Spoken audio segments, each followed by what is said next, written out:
Suaminya, seorang konglomerat ternama, membawa pulang selingkuhannya ke rumah pada tengah malam. Yakin bahwa istrinya tidak akan berani membuat keributan, keesokan harinya ia bangun dengan ekspresi puas, hanya untuk disambut berita bahwa grup perusahaannya telah bangkrut.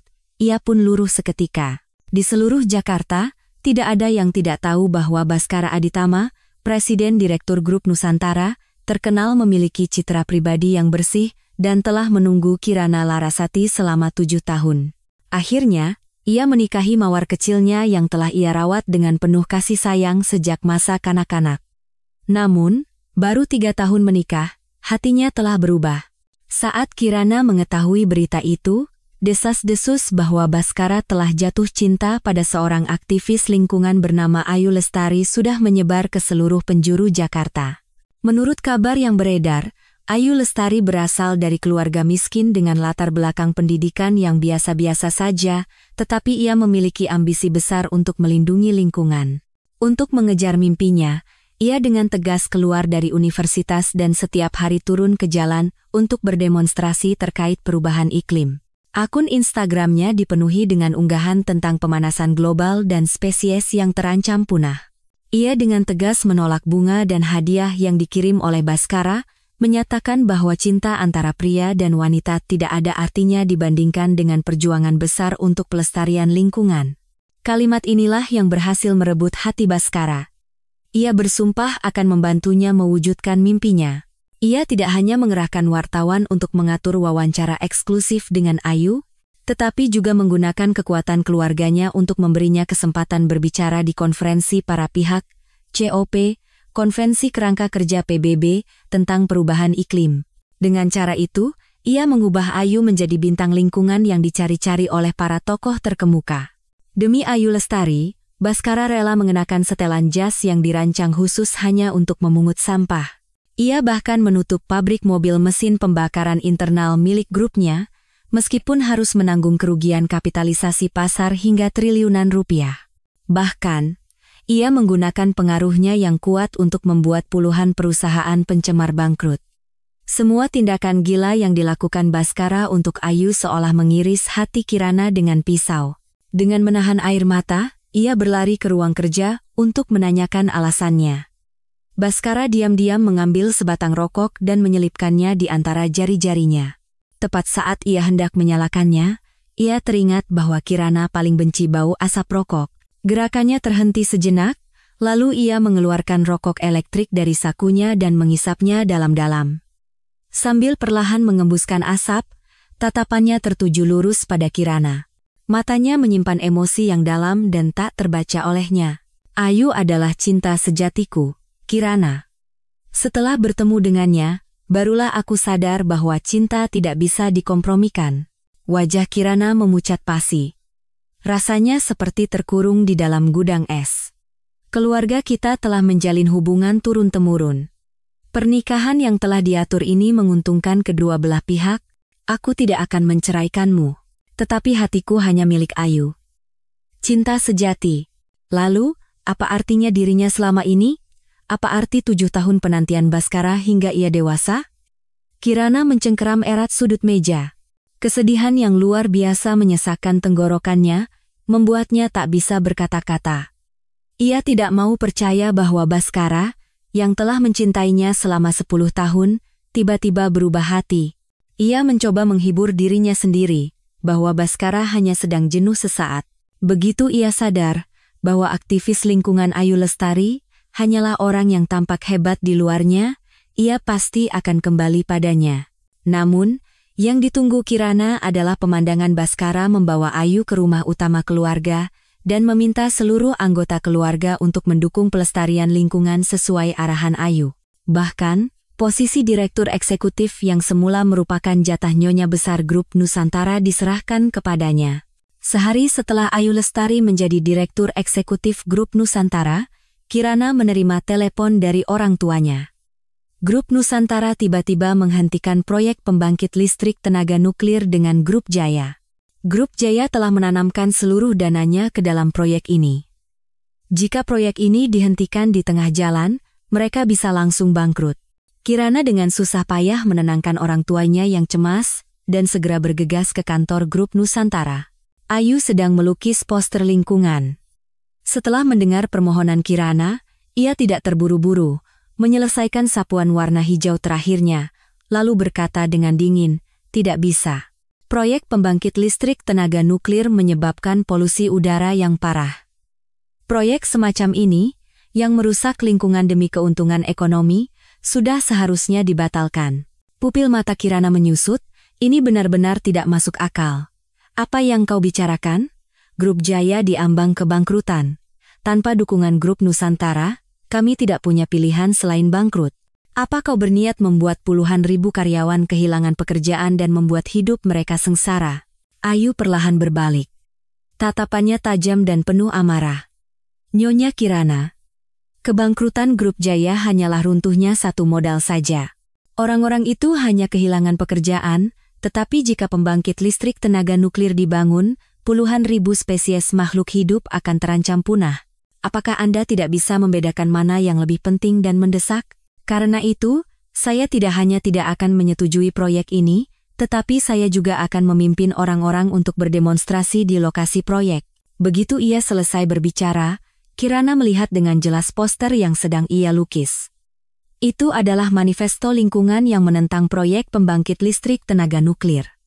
Tanpa ragu, Kirana menghalangi Ayu. Dengan satu langkah, ia mencoba merebut poster itu.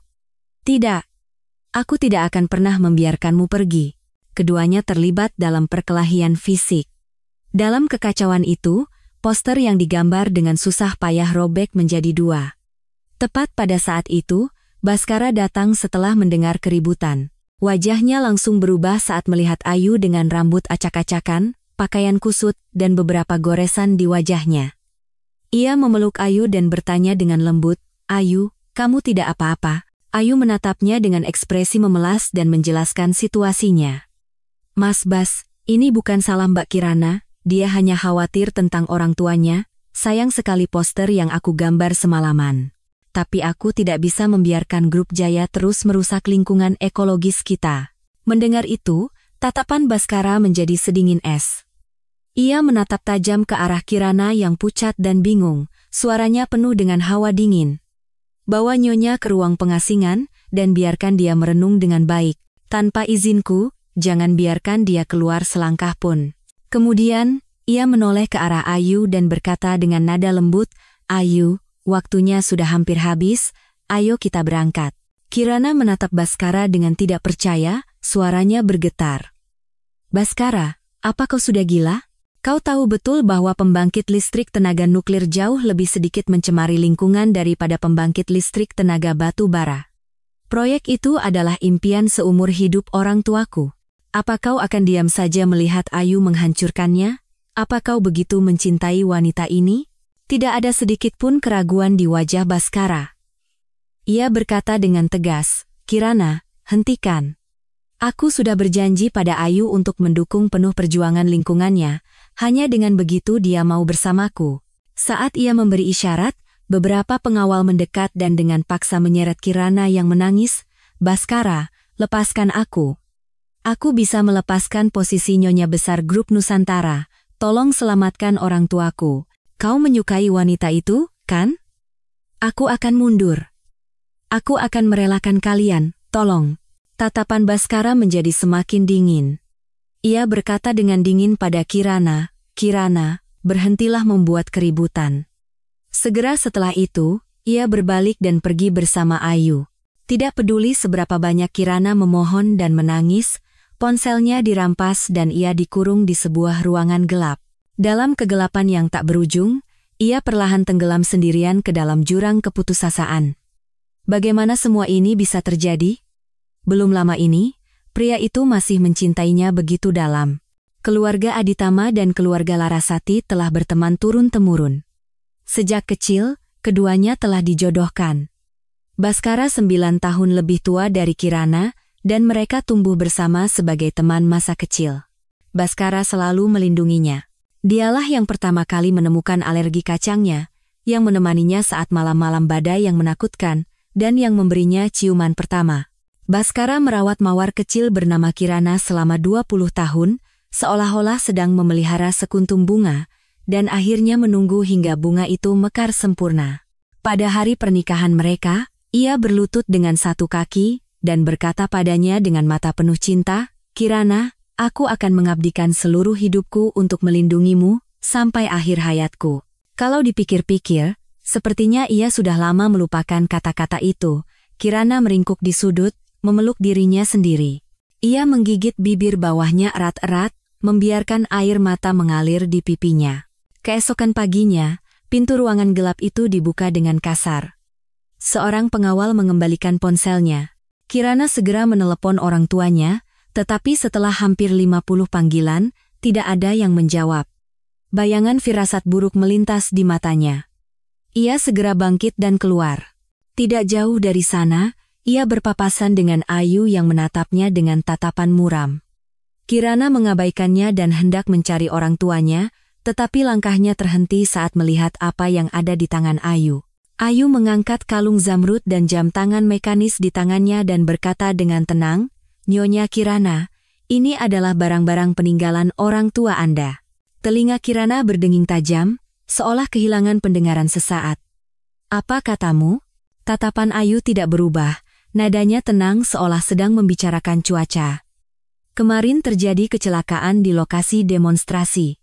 Awalnya kami hanya berniat membakar gedung pabrik, tetapi apinya terlalu besar dan menyebabkan ledakan. Sayangnya, orang tua Anda tewas dalam ledakan itu. Saya turut berduka cita." Kirana merasa seolah-olah jantungnya ditembus oleh puluhan ribu anak panah. Ia terhuyung-huyung dan harus berpegangan pada dinding agar bisa tetap berdiri. Ayu melanjutkan tanpa peduli, kebakaran di lokasi terlalu parah. Saat orang tua Anda ditemukan, yang tersisa hanyalah jenazah dan dua benda ini. Karena kremasi jenazah akan memperparah polusi udara, saya telah menanganinya dengan cara pemakaman yang ramah lingkungan. Ia menyalakan ponselnya dan menunjukkan sebuah video. Dalam video itu, jenazah Tuan dan Nyonya Larasati dilemparkan ke dalam mesin penghancur, diubah menjadi bubuk, dimasukkan ke dalam kantong jenazah biodegradable, dan dibuang ke laut seperti sampah.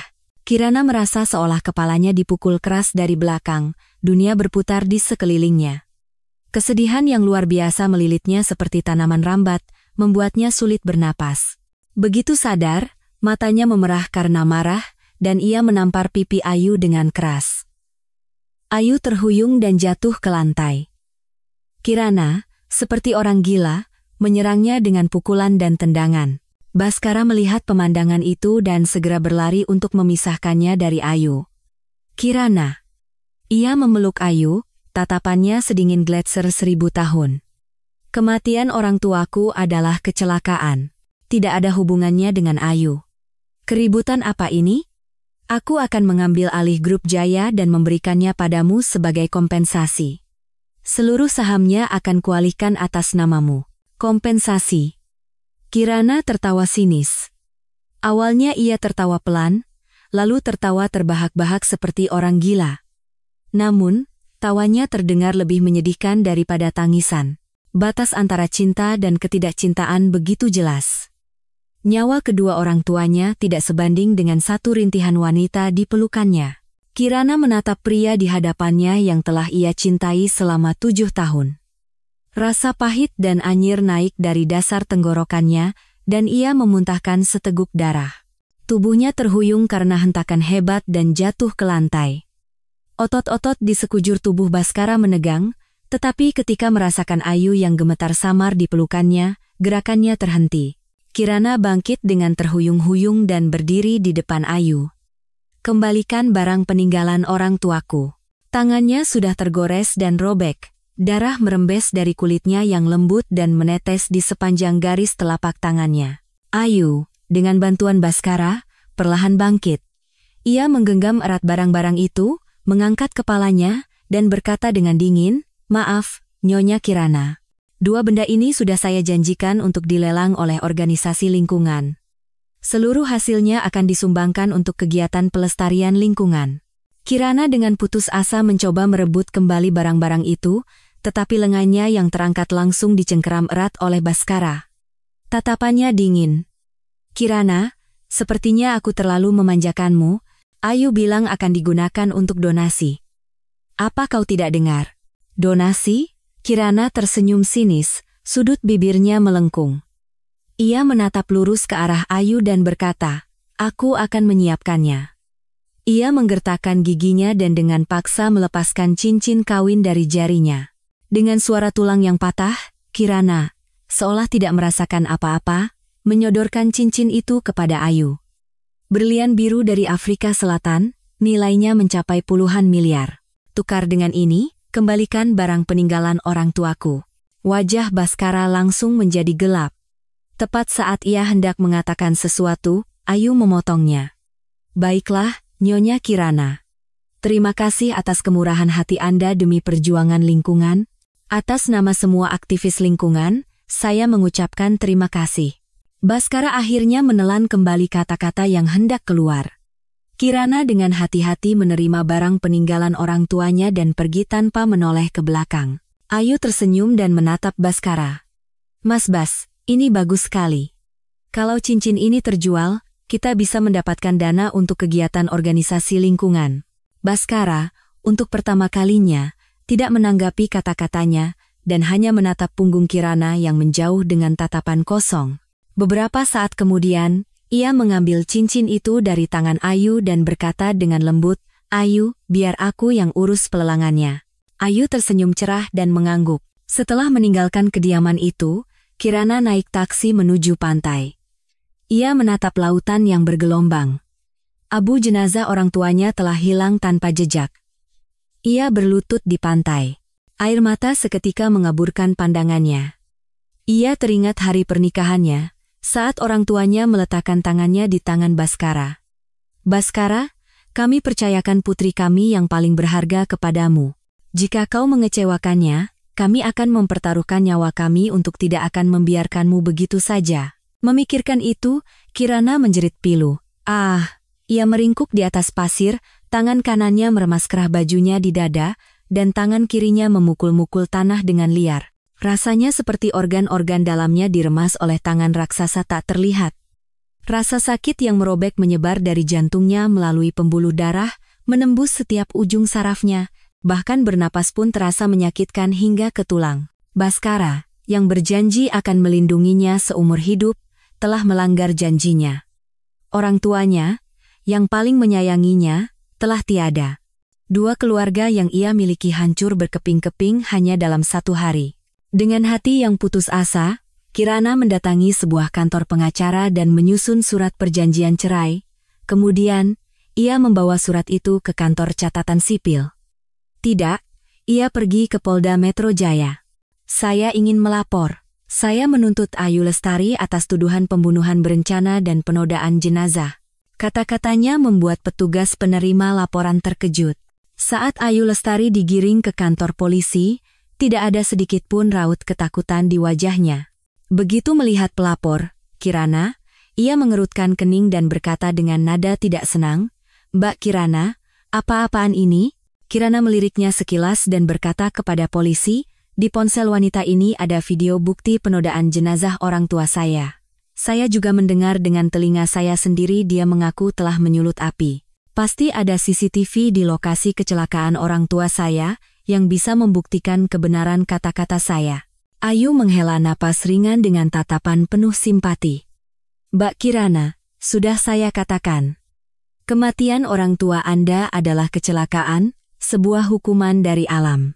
Orang tua Anda telah menunjukkan dengan jelas akibat dari tidak menghormati alam, tetapi Anda masih saja keras kepala seperti ini. Polisi menyita ponselnya, tetapi setelah dicari-cari, video yang dimaksud tidak ditemukan. Mbak Kirana, tidak ada video seperti itu di ponsel Nona Ayu Lestari. Kirana tidak percaya dan merebut ponsel itu, mencoba mencarinya berdasarkan ingatannya, tetapi tidak ada dimanapun, tidak mungkin. Jelas-jelas ada di sini. Ayu tersenyum tipis. Mbak Kirana, saya adalah aktivis lingkungan terkenal. Menyakiti seekor hewan saja membuat hati saya sakit, bagaimana mungkin saya sengaja membunuh orang? Seberapapun Anda membenci saya, Anda tidak seharusnya memfitnah saya seperti ini. Kirana melihat ekspresi kemenangannya dan mengepalkan tangannya hingga kuku-kukunya menancap di telapak tangannya. Pak Polisi, pasti masih ada CCTV di lokasi kejadian. Polisi mengamankan CCTV di sekitar lokasi dan memeriksanya frame demi frame, tetapi tidak menemukan apapun. Pikiran Kirana terasa kosong. Tepat pada saat itu, suasana di luar kantor polisi tiba-tiba menjadi riuh. Seorang petugas berlari masuk sambil berteriak, "Gawat!" Di luar ada ratusan aktivis lingkungan yang berkumpul, memprotes penyalahgunaan wewenang oleh polisi. Puluhan wartawan dari berbagai media juga menuntut penjelasan setelah mendengar berita penangkapan gadis lingkungan. Wajah para polisi di lobi menegang. Mereka serempak berlari keluar untuk menjaga ketertiban. Sebelum Kirana sempat bereaksi, Baskara masuk dengan wajah tegang. Ia melewati Kirana dan langsung menghampiri Ayu, bertanya dengan cemas, "Ayu, kamu tidak apa-apa?" "Aku sudah menghubungi media dan organisasi lingkungan untuk menekan kantor polisi. Mereka tidak macam-macam denganmu, kan?" Ayu menggelengkan kepala. "Mas Bas, aku tidak apa-apa." Baskara menatap Kirana dengan tatapan tajam seperti bilah pisau, berteriak dengan marah, "Kirana, di tengah kekacauan ini kau masih belum sadar juga?" Kirana menatap wajah dinginnya dengan sedih. Perlahan, dengan suara serak, ia membuka mulut, "Aku yang membuat kekacauan? Ayu menyulut api dan membunuh orang tuaku, bahkan merusak jenazah mereka dengan kejam. Apa salahnya aku melapor ke polisi untuk mencari keadilan?" Wajah Baskara berubah menjadi sangat buruk. "Dasar keras kepala. Apa kau tahu seberapa besar masalah yang kau timbulkan pada Ayu dengan laporanmu? Dia sudah berkorban begitu banyak untuk lingkungan, dan sekarang dia dicela karenamu. Segera cabut laporanmu dan minta maaf pada Ayu di depan media." Kirana tidak percaya dengan apa yang didengarnya. "Baskara, kau menyuruhku minta maaf pada Ayu? Tidak mungkin. Akulah korbannya." Sebelum ia selesai berbicara, Baskara menyodorkan layar ponselnya di depannya. Tatapannya dingin. "Kau tidak ingin melihat grup Jaya, yang dibangun seumur hidup oleh orang tuamu, lenyap begitu saja, kan?" Mata Kirana membelalak, seolah disambar petir. Di layar, tertera harga saham grup Jaya yang anjlok. Ia sedang mengancamnya dengan grup Jaya. "Baskara." Suaranya bergetar seperti diiris pisau. "Apa kau sebegitu cintanya pada wanita itu?" Matanya memerah. Air mata mulai mengalir. "Apa kau ingat janjimu pada orang tuaku?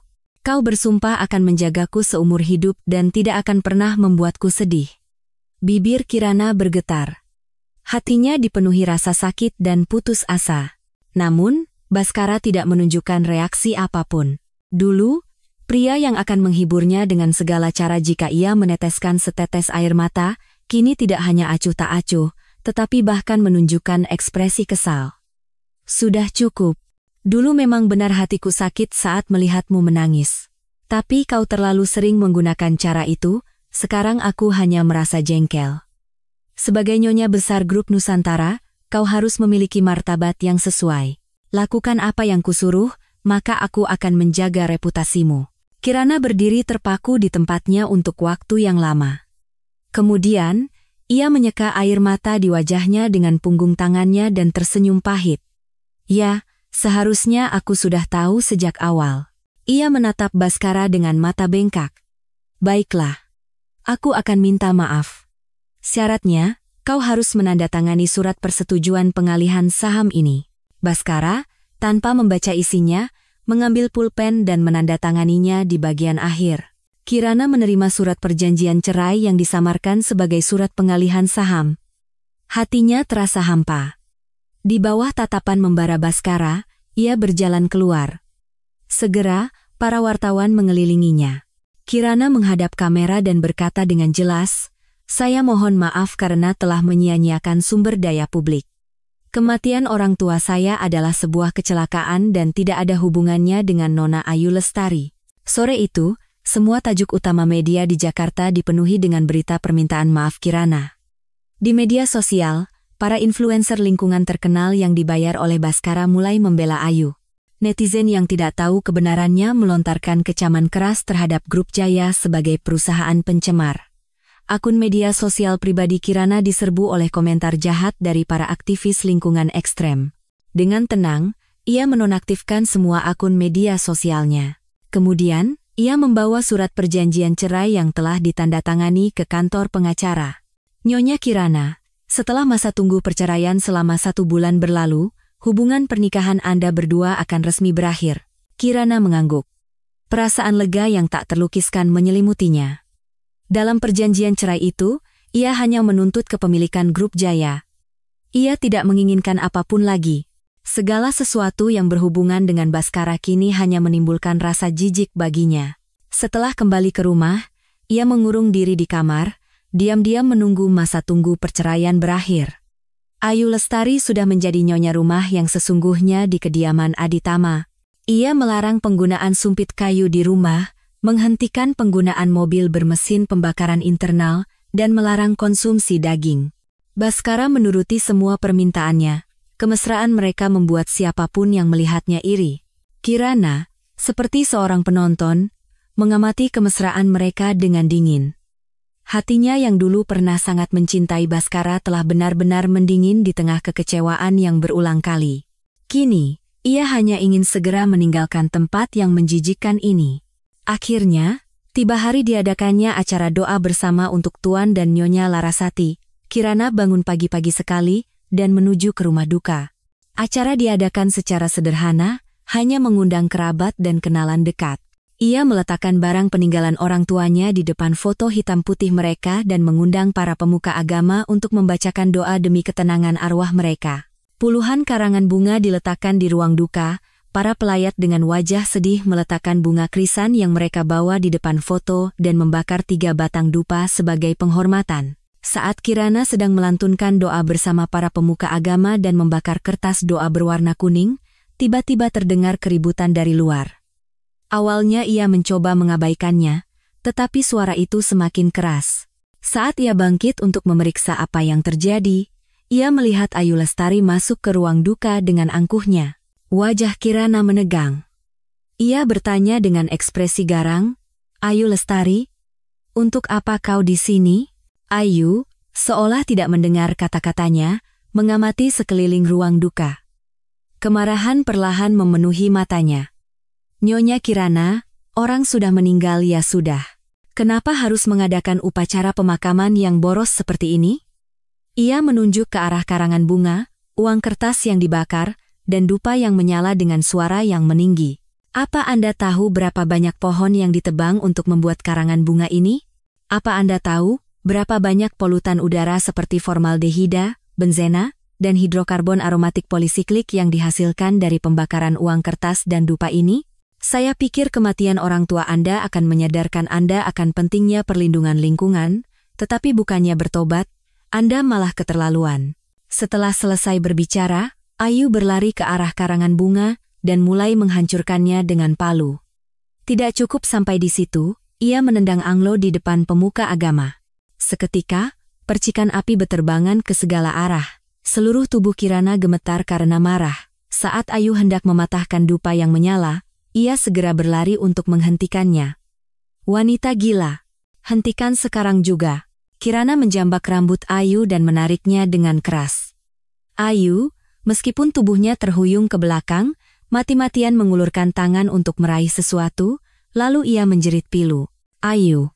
Baskara muncul di rumah duka dengan setelan jas hitam. Begitu melihat Ayu menjerit dan jatuh, ia langsung berlari untuk menangkapnya. "Ada apa?" Ayu memegang lengannya, matanya berkaca-kaca. "Mas Bas, aku sudah menasihati Mbak Kirana baik-baik agar tidak mencemari lingkungan, tapi tiba-tiba dia mau membakarku dengan dupa yang menyala." Ia menunjukkan lengannya yang terdapat beberapa bekas luka bakar kemerahan. Wajah Kirana memucat. "Tidak. Wanita ini yang seenaknya mengacaukan pemakaman orang tuaku, aku hanya mencoba menghentikannya." Baskara, seolah tidak mendengar, terpaku pada lengan Ayu dengan tatapan penuh simpati. Ia segera menyuruh seseorang membawa kotak P3K dan, sambil mengabaikan Kirana yang berdiri di sampingnya, dengan teliti merawat luka Ayu. Ia menyeka air mata Ayu dengan lembut menggunakan ibu jarinya dan menghiburnya. "Jangan khawatir, Ayu. Aku pasti akan membalaskan dendammu." Hati Kirana jatuh ke jurang terdalam. Mustahil Baskara tidak tahu siapa dalang kekacauan di ruang duka ini. Ia menoleh ke arah Kirana dan berkata dengan jelas, "Bawa Nyonya." Dua orang pengawal segera memegang erat kedua lengannya. Ia memberi isyarat pada sekretarisnya, yang menunjukkan ekspresi terkejut dan bingung. Perasaan cemas Kirana mencapai puncaknya. "Baskara, apa yang akan kau lakukan padaku?" Tatapannya tenang, tetapi suaranya dingin. Ia telah membuat keputusan yang sangat kejam. "Kau berani membakar Ayu, jadi kau harus menanggung akibatnya." Kirana tertawa tak percaya. Hatinya sedingin es. "Baskara, kau benar-benar menjijikkan." Mendengar itu, kemarahan muncul di antara alis Baskara. Saat ia hendak membuka mulut, sekretarisnya berlari tergesa-gesa. "Presiden Direktur, sudah siap." Begitu selesai berbicara, beberapa pengawal meletakkan sebuah guci. Di dalamnya, penuh dengan abu dupa yang masih membara. Baskara mengangguk, dan para pengawal dengan cepat mengangkat guci berisi abu dupa itu dan menuangkannya ke tubuh Kirana. Jeritan pilu keluar dari mulut Kirana. Abu dupa yang panas menempel di pakaian dan kulitnya. Butiran-butiran abu yang tak terhitung jumlahnya menempel di setiap pori-porinya, panasnya seolah membakar hingga ke jantung melalui ujung-ujung sarafnya. Kirana menjerit dan jatuh ke lantai. Rasa terbakar yang hebat seperti jaring tak terlihat menjeratnya, membuatnya tak bisa bergerak. Setiap jengkal kulitnya seketika memerah dan seolah menghitam, rasa sakit membuatnya bahkan tak bisa bernapas. Rasanya seperti api berkobar di dalam tubuhnya, hendak mengubah organ-organnya menjadi abu. Karena rasa sakit yang luar biasa, Kirana tanpa sadar berguling-guling di lantai, penampilannya sangat menyedihkan. Sebagian abu dupa masuk ke mulutnya setiap kali ia bernapas, seketika menyumbat tenggorokannya. Ia terbatuk-batuk hebat, tanpa sadar meronta-ronta, suaranya serak karena tersumbat abu. Tolong." Tatapannya yang kosong tanpa daya tertuju pada Baskara. Namun, seluruh perhatian Baskara tercurah pada Ayu. "Ayu, ayo pergi. Aku akan membawamu ke rumah sakit." Setelah selesai berbicara, ia hendak bangkit sambil menggendong Ayu, tetapi ujung lengan bajunya sedikit tertahan. Tatapan Ayu jernih, nadanya penuh kekhawatiran. "Mas Bas, tapi pemakaman ini, aku jadi tidak tenang." Baskara segera mengerti maksud tersembunyi di balik kata-katanya yang belum selesai. Ia sedikit membuka bibirnya dan memerintahkan orang-orangnya, "Seret Nyonya keluar, dan bongkar rumah duka ini." Ayu tersenyum puas, melingkarkan lengannya di leher Baskara, dan bersandar lembut di dadanya. "Mas Bas, terima kasih sudah mendukungku sampai sejauh ini." Senyum merekah di sudut matanya. "Ayu, sudah kukatakan, aku akan membantumu mewujudkan mimpimu." Ia berjalan keluar tanpa menoleh ke belakang, sama sekali tidak menyadari kondisi Kirana di belakangnya. Lehernya penuh dengan abu, ia tidak bisa mengeluarkan suara apapun. Kesedihan yang luar biasa membuat wajahnya berkerut. Keputusasaan datang seperti gelombang, menelan sisa kesadarannya yang terakhir. "Baskara, aku benar-benar menyesal. Mencintaimu adalah keputusan terburuk dalam hidupku." Kirana terbangun oleh suara perdebatan yang riuh. Kelopak matanya terasa seberat ribuan kilogram. Beberapa kali ia mencoba, tetapi tidak bisa membuka matanya. "Pak Baskara, pasien menderita luka bakar yang luas di sekujur tubuhnya dan harus berada di lingkungan bersuhu rendah. Jika Anda mengabaikan instruksi dokter dan secara paksa memindahkan pasien dari ruang perawatan suhu rendah, kami akan sangat kesulitan. Jika terjadi sesuatu pada pasien, tanggung jawab ada pada Anda." Dalam kesadarannya yang samar, Kirana mencoba mengenali identitas si pembicara. Tak lama, terdengar suara wanita yang familiar. "Dokter, apa Anda tahu berapa banyak gas rumah kaca yang dihasilkan jika menjaga suhu tetap rendah? Apa Anda tahu berapa sentimeter permukaan air laut akan naik karena itu? Apa Anda tahu betapa terancamnya negara-negara kepulauan jika permukaan air laut naik? Dan berapa banyak orang akan kehilangan tempat tinggal?" Suara Ayu terdengar penuh kebenaran. Suara dingin Baskara menyusul, "Dokter, jangan khawatir. Saya adalah suami Kirana. Jika terjadi sesuatu pada istri saya akan menanggung semua tanggung jawabnya sendiri." Napas Kirana menjadi berat. Ia ingin segera membuka matanya dan mengumpat, menyuruhnya enyah. Tetapi rasa lelah yang luar biasa menyerangnya, dan kesadarannya kembali tenggelam dalam kegelapan. Ketika Kirana bangun lagi, ujung hidungnya dipenuhi bau disinfektan khas rumah sakit. Perlahan ia membuka matanya, dan tak disangka, ia melihat Baskara duduk di samping tempat tidur, sedang memeras handuk basah.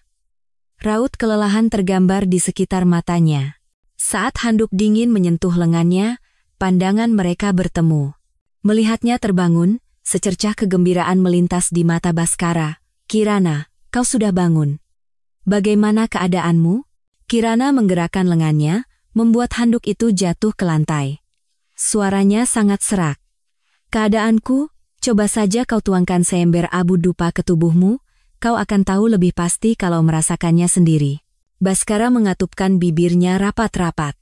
Raut jengkel muncul di antara alisnya, tetapi ia menarik napas dalam-dalam dan berkata, "Jika melakukan kesalahan, wajar jika menerima hukuman. Aku mengerti kau marah padaku. Tapi kata-kata Ayu benar. Mengadakan pemakaman orang tuamu dengan boros seperti itu tidak benar. Kau adalah nyonya besar grup Nusantara, seharusnya kau menjadi contoh dalam berkontribusi pada perlindungan lingkungan." "Nyonya besar." Kirana memalingkan wajahnya keluar jendela. Tatapannya menerawang jauh. "Aku tidak mau lagi. Berikan saja posisi itu pada siapapun yang menginginkannya." Ia sudah berniat untuk meninggalkannya sepenuhnya. Kirana dirawat di rumah sakit cukup lama hingga luka bakarnya berangsur pulih. Baskara sering datang menjenguk, tetapi yang keluar dari mulutnya hanyalah cerita tentang Ayu. Cerita tentang bagaimana Ayu berhasil menutup pembangkit listrik tenaga batu bara, atau memberikan ceramah lingkungan yang sukses, atau dengan berani menyelamatkan hewan-hewan. Tubuhnya ada di rumah sakit, tetapi hatinya seolah sepenuhnya ada pada Ayu. Kirana menatapnya dengan dingin dan berkata dengan nada tidak senang, "Kalau mau pamer, kau salah orang. Aku tidak tertarik mendengar cerita kepahlawanan wanita itu, dan aku juga tidak ingin melihatmu lagi." Baskara sepertinya sudah terbiasa dengan sikap dinginnya.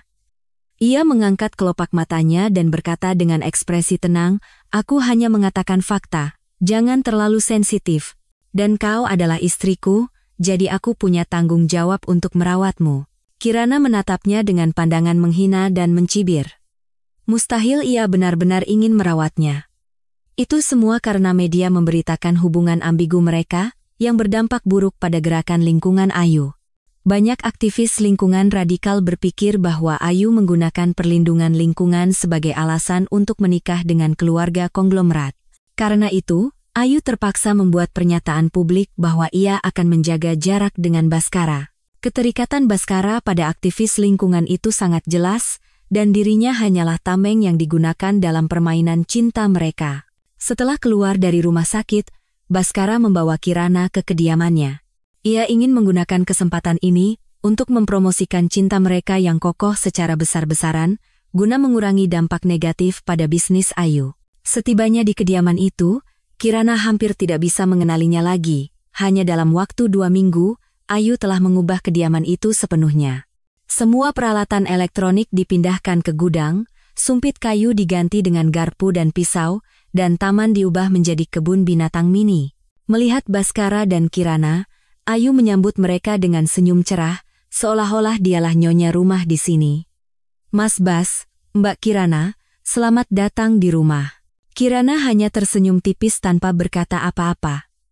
Matanya menangkap seorang koki yang sedang berjalan perlahan sambil membawa setumpuk kayu bakar. Ayu melihat pemandangan itu dan tersenyum sambil menjelaskan, "Mengurangi penggunaan peralatan listrik itu baik untuk lingkungan. Jadi, aku menyuruh para pelayan memasak dengan kayu bakar." Tidak ada perubahan pada ekspresi Baskara. Sepertinya ia sudah tahu. Kirana mengangkat alisnya dan sedikit tersenyum. "Mbak Ayu, bukankah membakar kayu akan menghasilkan karbon dioksida?" Wajah Ayu berubah, tetapi ia segera kembali tenang. Mbak Kirana sepertinya kurang tahu. Polusi yang disebabkan oleh peralatan listrik jauh lebih parah daripada membakar kayu. Ini adalah keputusan yang sudah saya pertimbangkan untung ruginya. Kirana tidak banyak bicara. Toh, ia akan segera pergi, Jadi ia memutuskan untuk membiarkan Ayu seenaknya mengacak-acak kediaman itu. Di meja makan, hanya ada hidangan vegetarian. Kirana sudah bosan dengan makanan cair di rumah sakit, jadi makan sayuran segar saja sudah terasa istimewa. Sementara itu, Ayu dan Baskara sedang berbicara dengan suara rendah. Ceritanya tentang Ayu yang diundang ke sebuah forum lingkungan di Amerika, tetapi karena tidak mau naik pesawat atau kapal yang menggunakan bahan bakar fosil, ia berniat pergi dengan kapal layar. Baskara menentang keras, mengatakan bahwa meskipun kapal layar ramah lingkungan, kecepatan dan keamanannya tidak bisa dijamin. Ayu akhirnya tidak bisa mengalahkan kekeras kepalaannya dan setuju untuk pergi ke Amerika bersamanya dengan pesawat kelas 1. Tapi Mas Bas, aku khawatir dengan beruang hitam yang baru saja aku selamatkan. Kalau kita semua pergi, tidak akan ada yang merawatnya.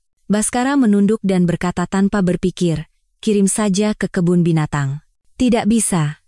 Ayu langsung menolak. Beruang itu sekarang sifatnya buas dan agresif. Aku khawatir dia akan melukai hewan lain di kebun binatang. Kemudian, tatapannya beralih ke Kirana. Matanya menyimpan kebencian yang sulit dikenali. Bagaimana kalau kita minta Mbak Kirana untuk merawatnya? Aku sudah melakukan banyak hal untuk keluarga Aditama dan bisnis lingkungan grup Nusantara, tapi pada akhirnya aku tidak punya legitimasi. Mbak Kirana adalah nyonya rumah keluarga Aditama, jadi merawat beruang ini bisa menjadi langkah pertamanya dalam bisnis lingkungan. Gerakan Kirana terhenti. Ia menelan sayuran di mulutnya perlahan, lalu bertanya dengan malas, Mbak Ayu, apa kau sedang mencari legitimasi? Tatapannya beralih ke Baskara.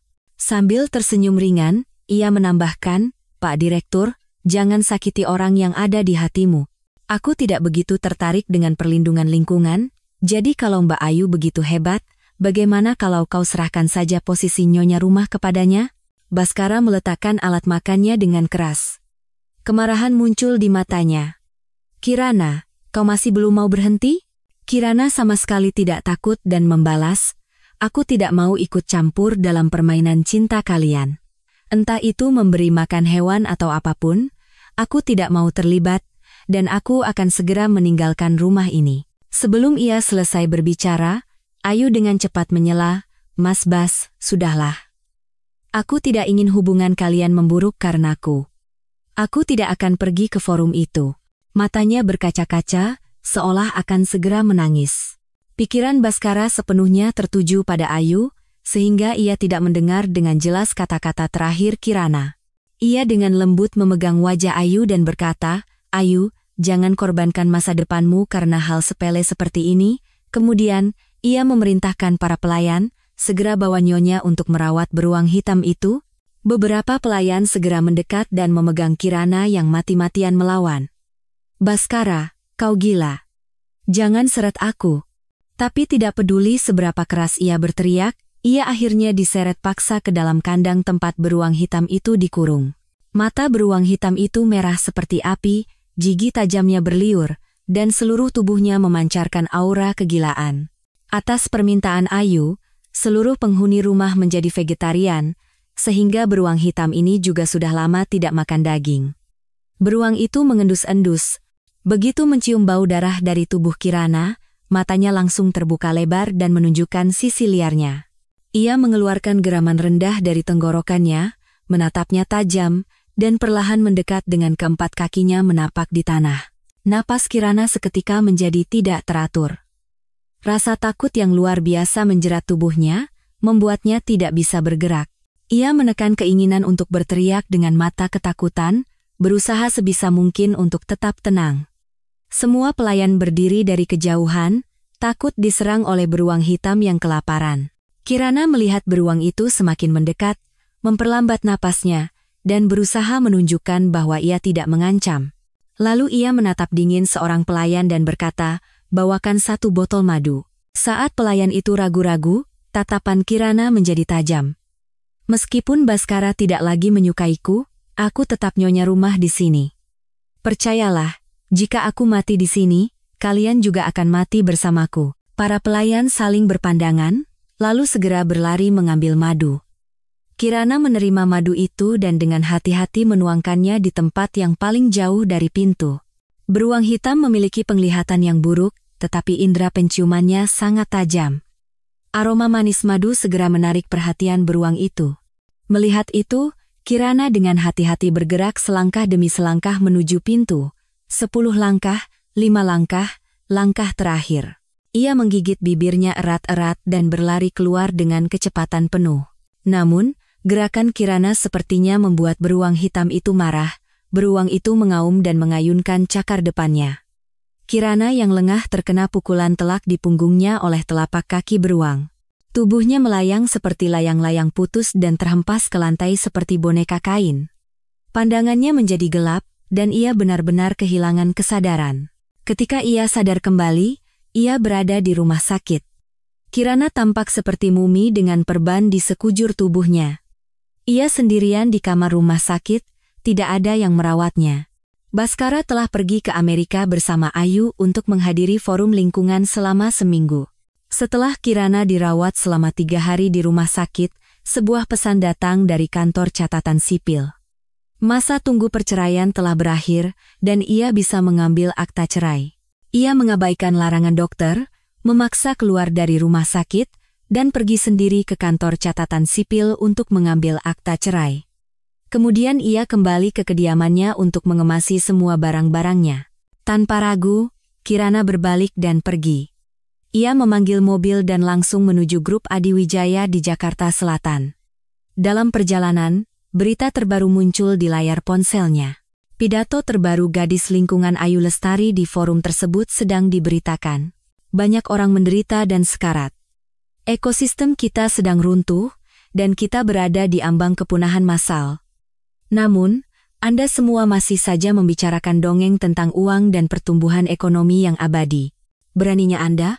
Di bawah panggung, para politisi dan pengusaha serempak bertepuk tangan untuknya.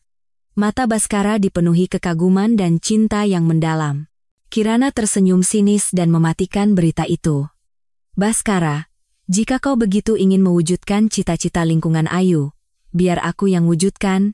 Kirana tiba di meja resepsionis grup Adiwijaya. Saya ingin bertemu dengan Bapak Damar Wibisono. Petugas resepsionis mengantarnya sampai ke depan pintu ruang direktur utama dan memberi isyarat agar ia masuk. Ia menarik napas dalam-dalam dan membuka pintu lebar-lebar. Sementara itu, setelah Ayu selesai berpidato, Baskara mengajaknya berkeliling Amerika. Lalu, secara kebetulan ia membaca sebuah berita. Grup Adiwijaya mengumumkan telah memulai kerja sama mendalam dengan Grup Jaya, dan kedua belah pihak akan bekerja sama di bidang seperti mobil mesin pembakaran internal dan pembangkit listrik tenaga nuklir. Wajah Baskara seketika memucat. Ia segera membuka WhatsApp dan melakukan panggilan suara ke Kirana. Namun, pesan pengguna ini telah memblokir Anda yang muncul di layar memberitahunya bahwa ia bukan lagi temannya. Firasat buruk menyebar di hatinya. Tepat pada saat itu, Baskara menerima pesan WhatsApp dari seorang teman dekat.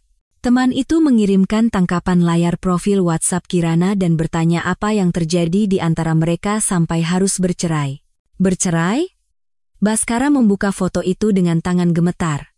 Di sana, ada foto profil terbaru yang diunggah Kirana. Ada 2 foto, satu adalah foto akta cerai, dan yang lainnya adalah fotonya berjabat tangan dengan Damar Wibisono. Tulisannya berbunyi, tak perlu disesali, berpisah saja sudah patut disyukuri. Tak ada lagi utang budi maupun dendam.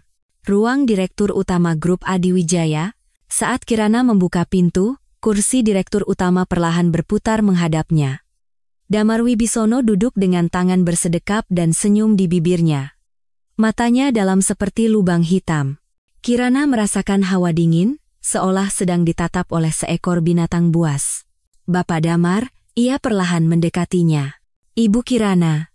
Damar masih tersenyum, bangkit, dan mengulurkan tangan untuk berjabat tangan. Silakan duduk. Kirana tidak berbelit-belit dan langsung ke pokok permasalahan.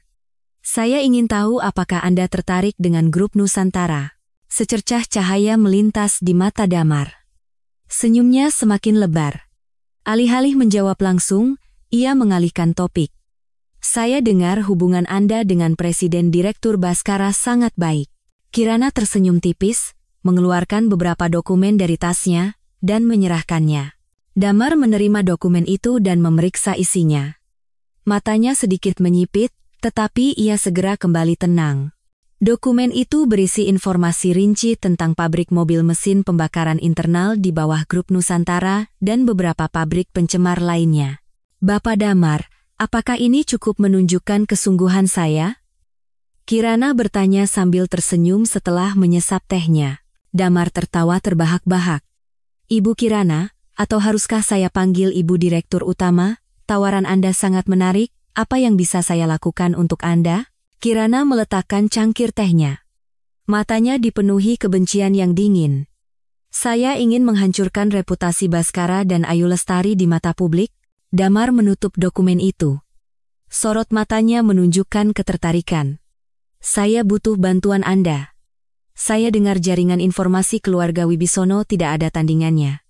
Ia menatapnya lurus dan berkata dengan jelas. Grup Adiwijaya dan Grup Nusantara telah bersaing selama puluhan tahun seperti dua raksasa di Jakarta, tetapi tidak pernah bisa ditentukan siapa yang lebih unggul.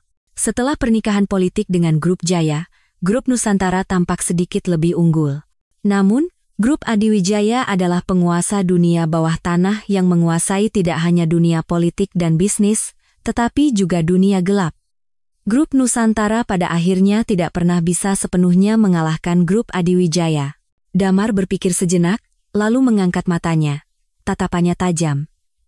Bagaimana rencanamu? Kirana melihat ketertarikan di matanya dan merasa sedikit lega. Sederhana saja. Kita mulai dari Ayu Lestari, bongkar habis kedoknya. Baskara memiliki hubungan dekat dengannya dan telah menciptakan banyak musuh karenanya. Banyak pabrik subkontraktor yang bangkrut karena mereka. Selain itu, Ayu tidak hanya bertanggung jawab atas nyawa orang tua saya. Dia sangat berhati-hati, jadi saya tidak bisa mendapatkan bukti, tapi saya yakin bagi Anda ini hal yang mudah. Damar bersandar di kursinya, tersenyum geli, dan bertanya, Ibu Direktur, mendapatkan bukti Ayu memang tidak sulit. Tapi apa yang saya dapatkan sebagai imbalan karena telah membantu Anda? Ia menggoyangkan dokumen di tangannya. Ini tidak cukup. Hati Kirana mencelos. Ini adalah momen krusial dalam negosiasi. Ia harus menawarkan kartu yang cukup kuat untuk membuatnya bergerak. Grup Jaya akan menjadi mitra paling setia Grup Adiwijaya. Damar menatapnya lekat-lekat, lalu mengoperasikan komputernya dan memutar layarnya ke arahnya. Ibu Direktur, Anda bercanda? Grup Jaya sudah diambang kebangkrutan. Bahkan untuk berdiri sendiri saja sudah susah. Mendengar itu, Kirana menunduk dan mengeluarkan dokumen lain dari tasnya. Grup Jaya telah mencapai kemajuan signifikan di bidang pembangkit listrik tenaga nuklir, dan telah lama mengakumulasi teknologi di bidang energi bersih, tenaga surya, dan mobil listrik. Jika Anda setuju, Grup Jaya bersedia berbagi semua informasi ini dengan Grup Adiwijaya. Pembagian keuntungan akan menjadi 70% untuk Grup Adiwijaya dan 30% untuk Grup Jaya. Damar menatap dokumen itu cukup lama, lalu tersenyum puas. Ibu Direktur, saya senang bisa bekerja sama dengan Anda. Kirana melihatnya dan menghela napas lega, membalas, saya juga senang. Begitu berita kerjasama antara keluarga Wibisono dan keluarga Larasati diumumkan, Jakarta langsung gempar. Saham Grup Jaya meroket dari titik terendahnya. Meskipun belum kembali ke masa kejayaannya, setidaknya tren penurunannya telah berhenti. Keesokan harinya, keluarga Wibisono dan keluarga Larasati mengadakan konferensi pers bersama. Hampir seluruh media di Jakarta hadir, dan acara itu juga disiarkan langsung secara serentak di berbagai media sosial. Kirana duduk di podium, di depan mikrofon, dan menarik napas dalam-dalam. Lalu, ia membuat pernyataan yang mengejutkan. Selamat pagi, saya Kirana Larasati, pemimpin Grup Jaya dan mantan istri Presiden Direktur Baskara Aditama. Sebelum ia selesai berbicara, ruangan itu riuh dengan keterkejutan. Kirana mengeluarkan akta cerainya dan berkata dengan tenang, saya bercerai dengan Presiden Direktur Baskara karena seorang aktivis lingkungan bernama Ayu Lestari. Sebulan yang lalu, Presiden Direktur Baskara secara sepihak membatalkan kontrak proyek pembangkit listrik tenaga nuklir dengan Grup Jaya, memutus aliran dana kami. Ia memberikan posisi direktur eksekutif, yang seharusnya menjadi milik nyonya besar keluarga Aditama, kepada Ayu Lestari, dan ketika saya menuntut penjelasan, ia menolaknya dengan alasan lingkungan. Bahkan, ia menyuruh orang membakar pabrik, hingga menewaskan orang tua saya. Kirana dengan susah payah menahan emosinya. Perlindungan lingkungan yang ia bicarakan adalah dengan menyulut api, menyebabkan ledakan, dan secara langsung membunuh orang tua saya.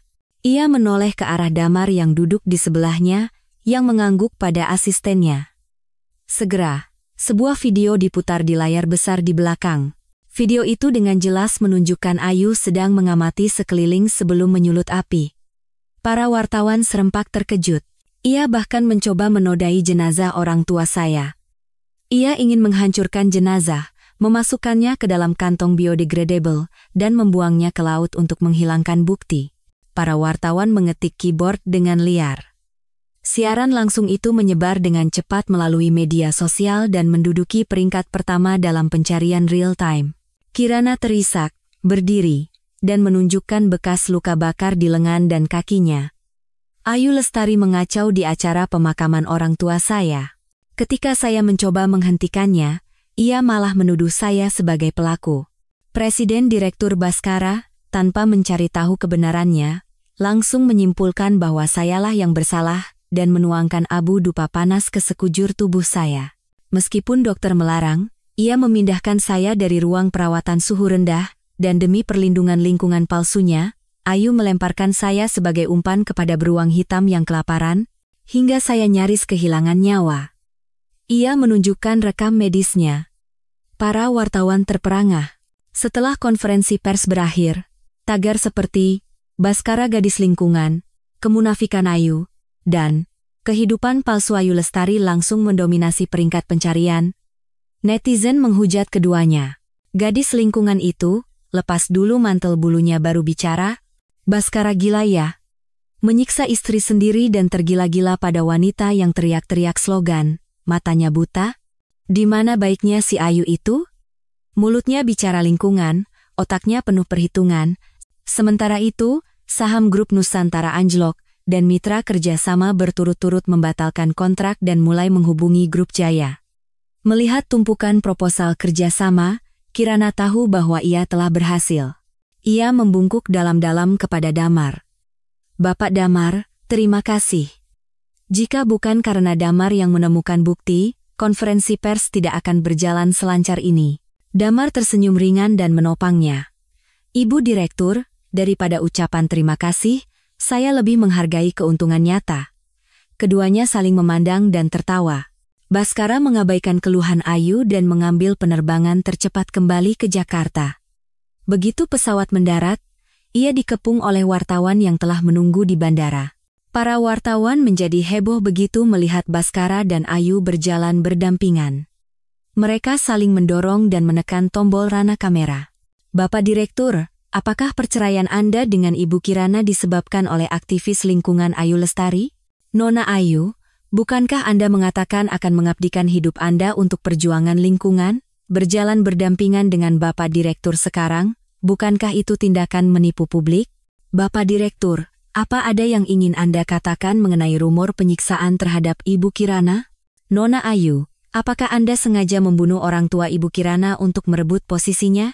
Baskara memasang wajah tegang sepanjang waktu, sementara Ayu bersembunyi di belakangnya dengan ketakutan. Setelah berhasil masuk ke limusin dengan pengawalan ketat, ia dengan marah melepaskan dasinya dan melemparkannya ke lantai. Di mana wanita itu, Kirana? Sopir melirik Baskara yang murka melalui kaca spion dan berkata dengan hati-hati, Pak Direktur, Nyonya sudah pindah. Ia memukul sandaran tangan dengan keras. Mobil segera tiba di grup Nusantara. Karyawan tim humas dan pemasaran sudah menunggu di luar pintu. Mereka sangat membutuhkan arahan Baskara untuk mengatasi situasi yang tidak menguntungkan ini. Segera keluarkan pernyataan resmi, mulai dari perusahaan lingkungan grup Nusantara belakangan ini. Hubungi para aktivis lingkungan untuk membela kita secara online. Tentang Kirana, sebarkan berita bahwa dia sengaja memfitnahku karena dendam masalah pembagian keuntungan. Baskara berpikir bahwa opini publik akan berpihak pada grup Nusantara dan Ayu, Seperti di luar negeri, di mana banyak aktivis lingkungan akan membela mereka, tetapi ia salah. Netizen sangat rasional. Grup Nusantara lucu banget. Disogok sama LSM luar negeri ya? Tiap hari cuma teriak slogan, tapi nggak ada tindakan nyata, nggak berani tanam pohon di gurun, tapi nutup pabrik dan bikin banyak orang nganggur itu kemampuan apa? Ekonomi harus ada dulu baru lingkungan. Nggak bisa majuin ekonomi, tapi ngomongin lingkungan terus. Aktivis lingkungan sejati lihat ini pasti muntah, opini publik benar-benar di luar kendali, dan saham grup Nusantara terus anjlok setiap hari. Puluhan mitra kerja sama menuntut pembatalan kontrak dan ganti rugi. Baskara mengamuk di kantornya, tetapi akhirnya jatuh lemas di sofa. Saat itu, ponselnya bergetar.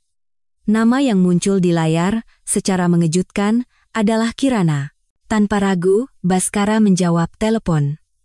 "Kirana, apa maumu sebenarnya?" Di seberang telepon, hening sejenak, lalu terdengar tawa menghina. "Pak Direktur, sepertinya Anda belum paham situasinya." Nada menghina itu seperti pisau dingin yang menusuk jantungnya. "Akta cerai itu apa lagi? Aku tidak pernah menandatangani perjanjian cerai." Suaranya tanpa sadar mengandung kecemasan. Nada bicara Kirana setenang air. "Jika Pak Direktur meragukan keaslian akta cerai, silakan periksa sendiri di kantor catatan sipil. Tapi saya menelepon hari ini bukan untuk membicarakan itu. Saya hanya ingin memberitahu bahwa saya telah mengajukan gugatan ke pengadilan atas pembatalan kontrak sepihak Anda dengan Grup Jaya. Jadi, silakan bayar denda sebesar 500 miliar rupiah kepada Grup Jaya, atau tunggu eksekusi paksa dari pengadilan." Mendengar kata-katanya, Baskara tertegun sejenak. "Grup Jaya kan sudah diakuisisi oleh Grup Nusantara, bagaimana kau bisa?" Sebelum ia selesai berbicara, telepon terputus. Baskara mencoba menelepon kembali, tetapi panggilannya ditolak. Dengan wajah memerah karena marah, ia memanggil sekretarisnya dan bertanya apa yang terjadi. Setelah mendengar penjelasan dari sekretarisnya, ia terhuyung-huyung dan bersandar di meja. Kontrak yang ia tanda tangani, yang ia kira adalah kontrak pengalihan saham, sebenarnya adalah perjanjian cerai, dan dalam perjanjian itu, harta mereka telah dibagi dengan jelas. Karena itu, Grup Jaya kembali menjadi miliknya. Ia duduk lemas di kursi, seolah jiwanya telah pergi. "Kirana, bagaimana kau bisa berubah menjadi begitu kejam?" Baskara duduk termenung di kantornya, menatap foto dirinya dan Kirana di atas meja. Mereka berbeda usia 9 tahun. Sejak kecil, Baskara menganggap Kirana seperti adiknya sendiri. Ia menjaganya, melindunginya. Tapi entah kapan, perasaan itu diam-diam mulai berubah. Ia melihatnya tumbuh hari demi hari, menjadi wanita yang cantik dan menawan. Ketika menyadari rasa memiliki yang kuat terhadap Kirana, barulah ia tahu bahwa ia sudah mencintainya.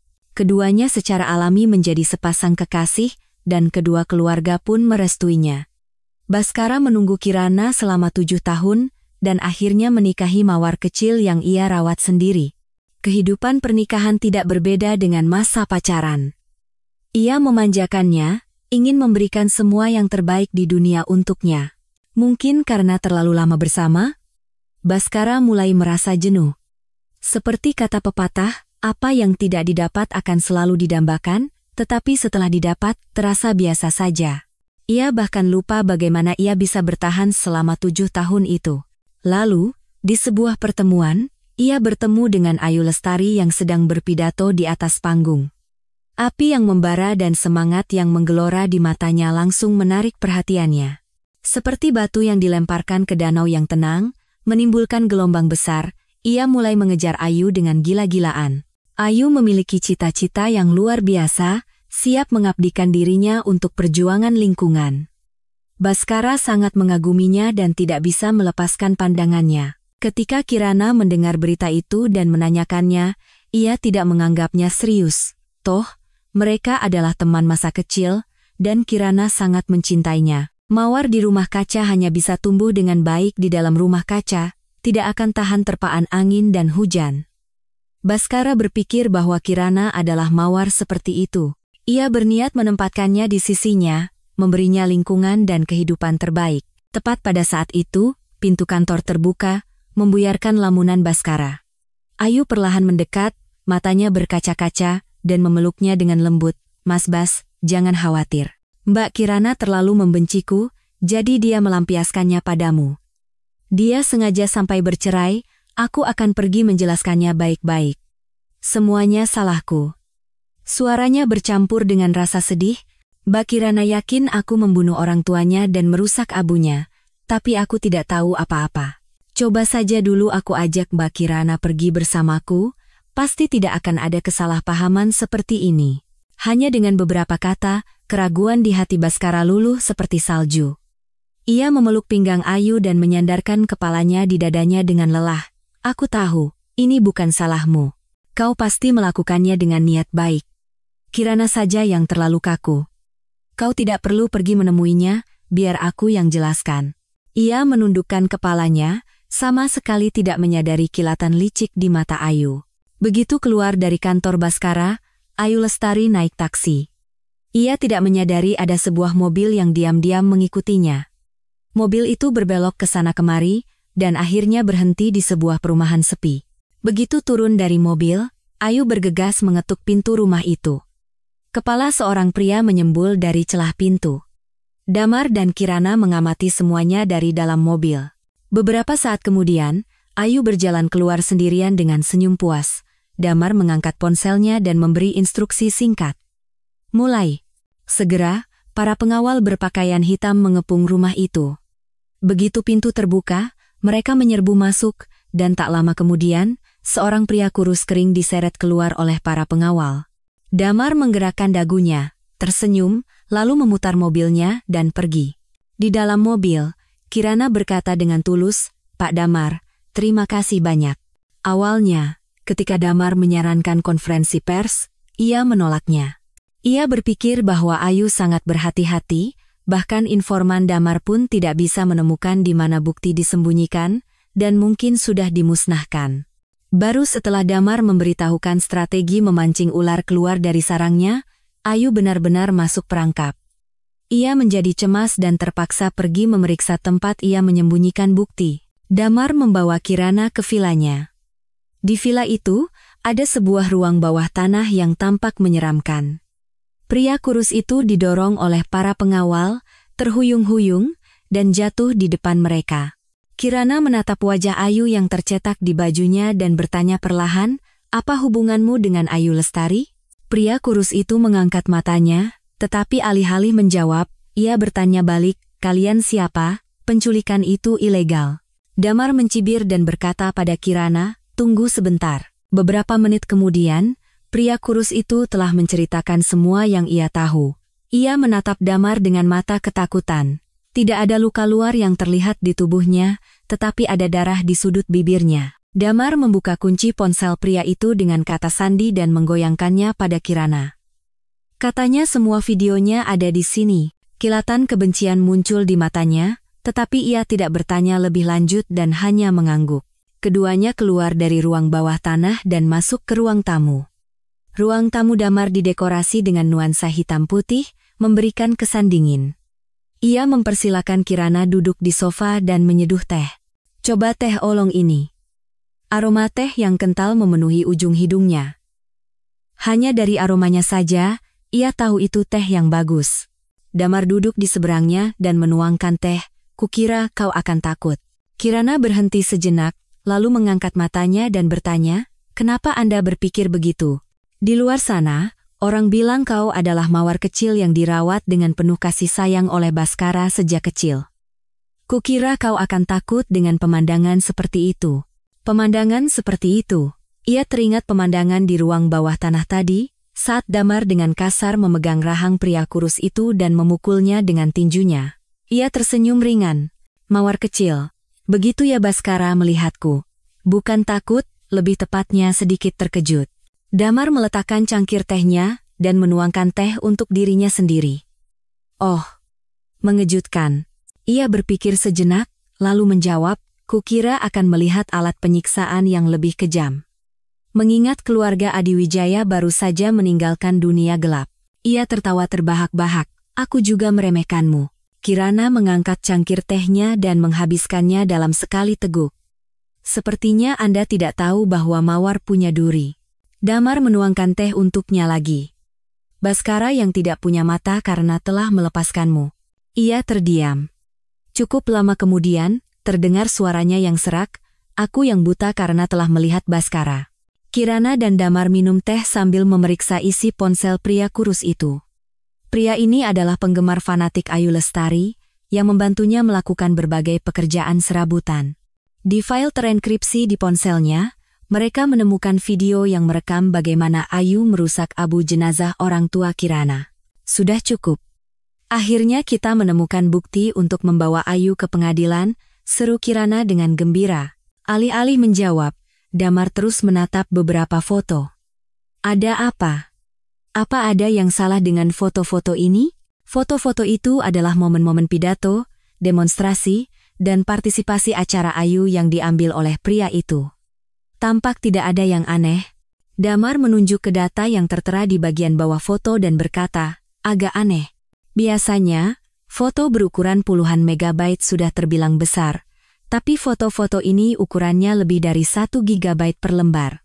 Maksud Anda, ada rahasia tersembunyi di dalam foto-foto ini? Kirana segera mengerti maksudnya. Damar mengangguk. Ini adalah salah satu jenis teknik steganografi. Menyembunyikan informasi rahasia di bawah permukaan untuk menjaga keamanan. Bisakah kita mendekripsinya? Kita bisa memulihkan videonya dengan perangkat lunak dekripsi. Ia segera memerintahkan tim teknis perusahaannya untuk mendekripsi foto-foto itu. 30 menit kemudian, video yang telah didekripsi dikirim ke email Damar. Keduanya dengan tidak sabar membuka video itu. Semua video itu merekam Ayu. Pria kurus itu bukan hanya penggemar setianya, tetapi juga penguntit gila. Kemanapun Ayu pergi, ia mengikutinya dan merekamnya dengan kamera tersembunyi. Apa ini? Mata Kirana membelalak. Dalam video itu, pria kurus itu mengikuti Ayu dan merekam seluruh proses saat ia dengan sengaja mencari lokasi penyimpanan bahan yang mudah terbakar. Kemudian, ia menelepon dan memanggil orang tua Kirana ke tempat itu. Selanjutnya, ia diam-diam melemparkan obor dan menyebabkan ledakan hebat. Orang tua Kirana lenyap tanpa jejak. Mata Kirana memerah. Air mata menggenang di pelupuk matanya. Suaranya tercekat. Wanita itu. Ayu yang membunuh orang tuaku. Damar melihatnya hancur dan menatapnya dengan simpati. Ia mengepalkan tangannya.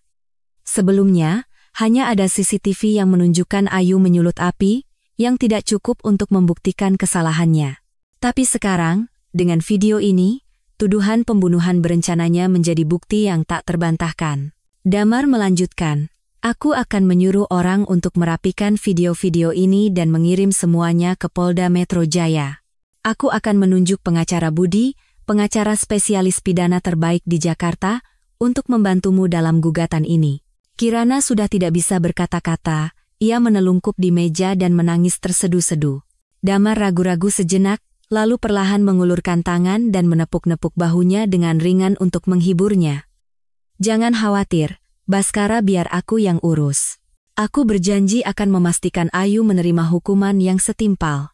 Keesokan harinya, berita bahwa aktivis lingkungan Ayu Lestari kembali digiring ke Polda Metro Jaya membuat Jakarta heboh.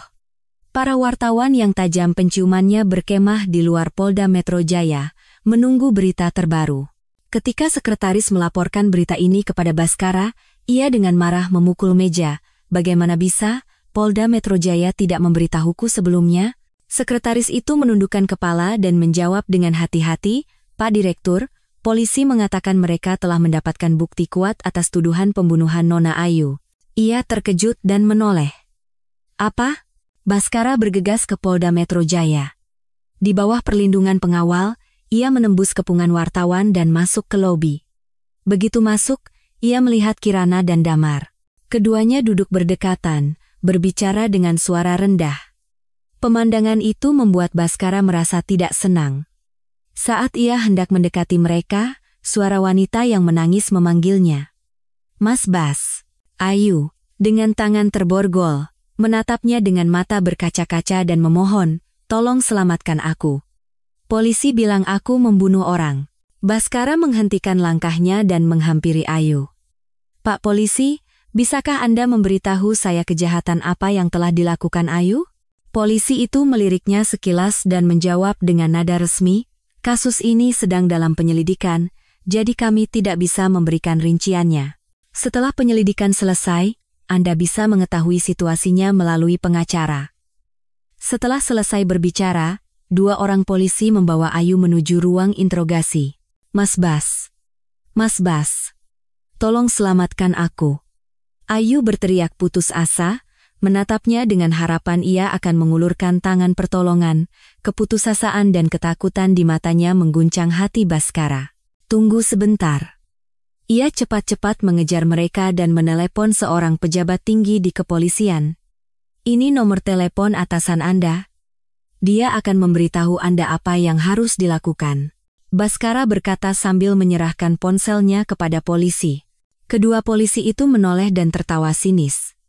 Pak Direktur, Anda menyuruh kami melihat apa? Jantungnya mencelos, ia melihat kembali ke ponselnya. Dari gagang telepon, terdengar suara mesin. Nomor yang Anda tuju sedang tidak dapat menerima panggilan. Baskara tidak percaya, ia mematikan telepon, memeriksa nomornya, dan menelepon lagi. Ia menelepon lebih dari 10 kali, tetapi hasilnya sama. Rasa dingin merayap di hatinya. Seorang polisi berkata dengan serius kepadanya, Pak Direktur, kantor polisi adalah lembaga negara, bukan perusahaan swasta. Kami menyelidiki berdasarkan hukum. Baik itu pemanggilan maupun penangkapan, semua prosedur diikuti dengan ketat. Anda bisa yakin bahwa tidak akan ada kasus yang tidak adil atau penyiksaan terhadap korban. Setelah selesai berbicara, keduanya terus berjalan. Ayu meronta-ronta dengan liar dan berteriak, Baskara, lakukan sesuatu. Aku tidak mau masuk penjara, aku tidak mau dikurung. Baskara membeku di tempat. Tepat saat ia hendak mencari koneksi lain, seorang polisi tiba-tiba berhenti. Ah, Pak Direktur. Atasan kami sedang diperiksa atas tuduhan penyalahgunaan wewenang, jadi mungkin tidak bisa dihubungi. Ponsel Baskara jatuh ke lantai. Matanya dipenuhi keterkejutan.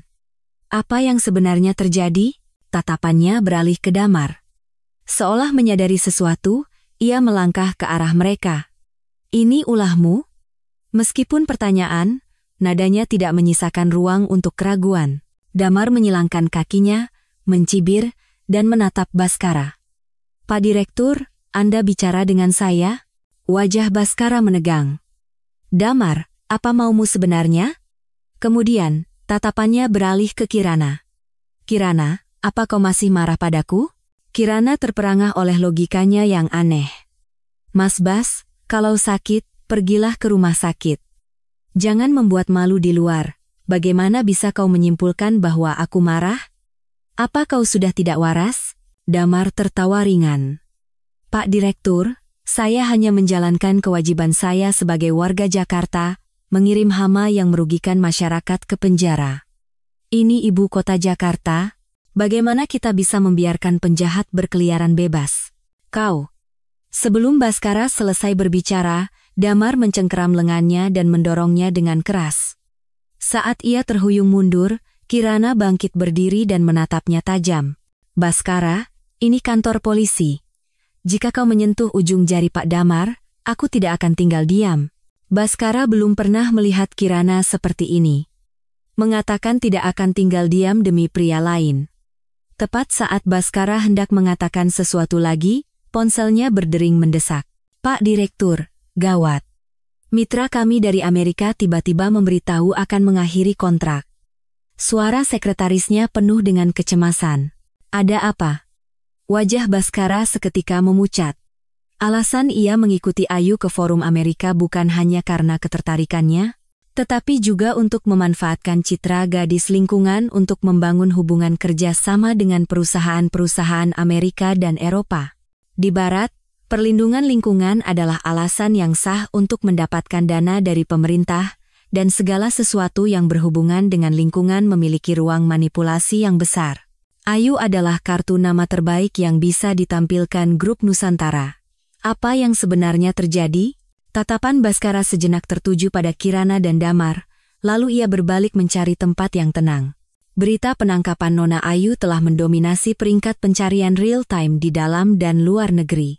Video pembunuhan berencana terhadap orang tua Ibu Kirana juga telah diunggah ke internet dan saat ini telah ditonton puluhan juta kali.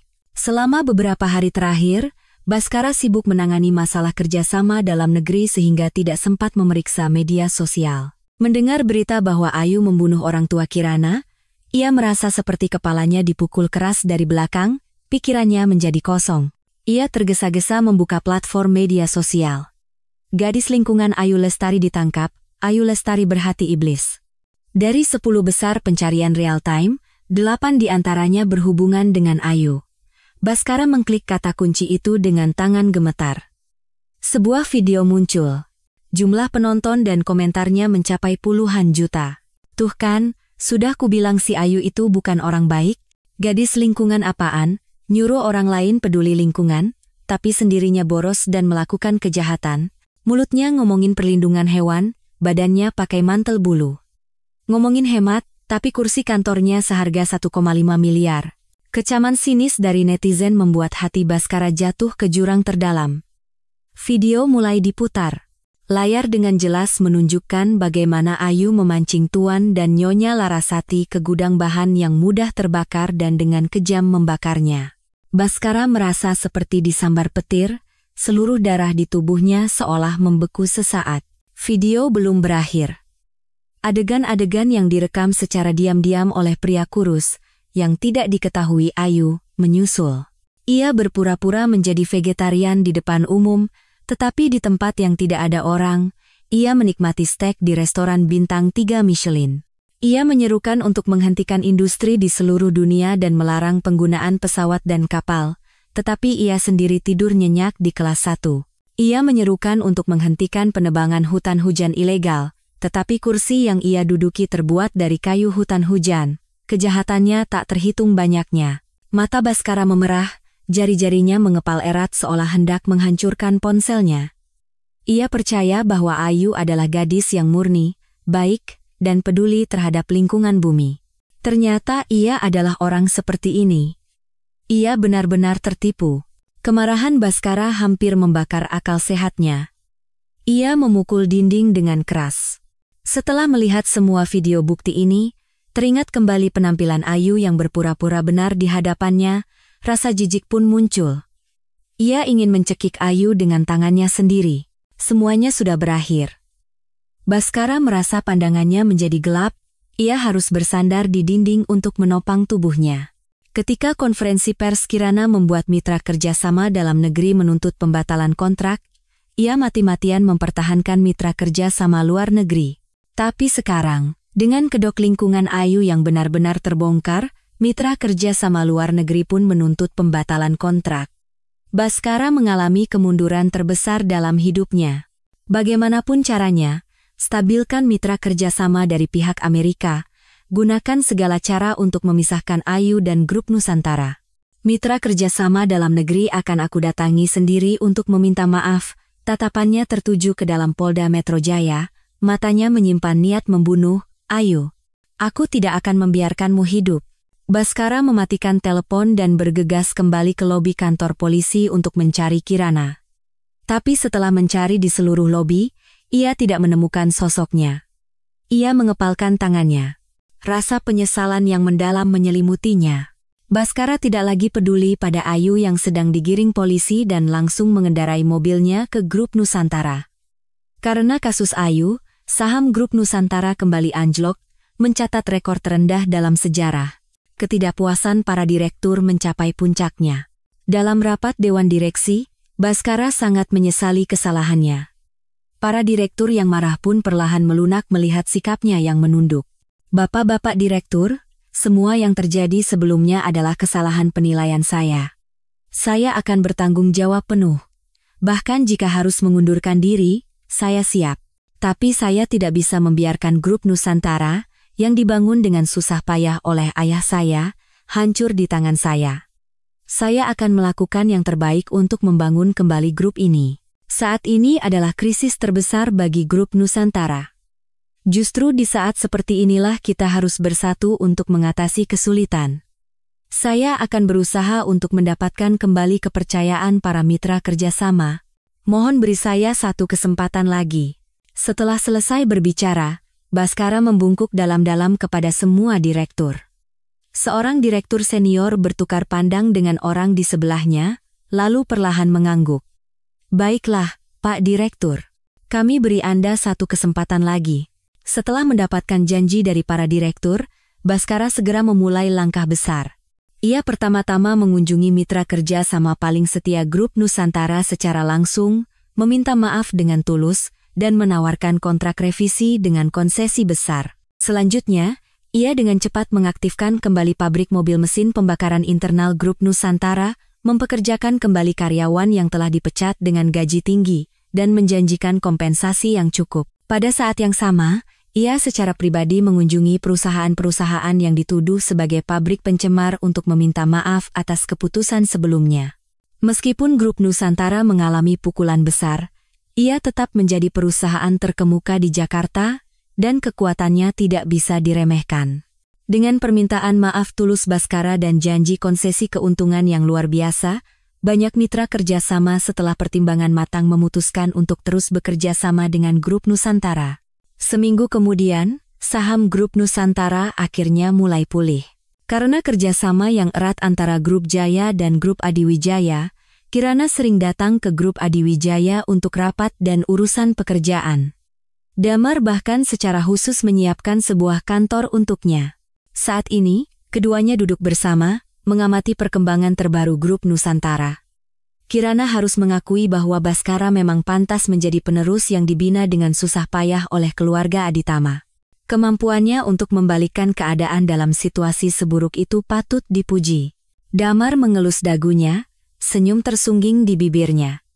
Baskara memang punya nyali, bisa membungkuk, bisa juga tegap. Kirana menoleh padanya dan berkata, kita sudah menghubungi mitra kerja sama grup Nusantara sebelumnya, tapi sebagian besar memilih untuk memperbarui kontrak dengan Nusantara, tidak banyak yang beralih ke pihak kita. Damar, seolah tidak peduli, matanya berbinar. Grup Nusantara punya akar yang dalam.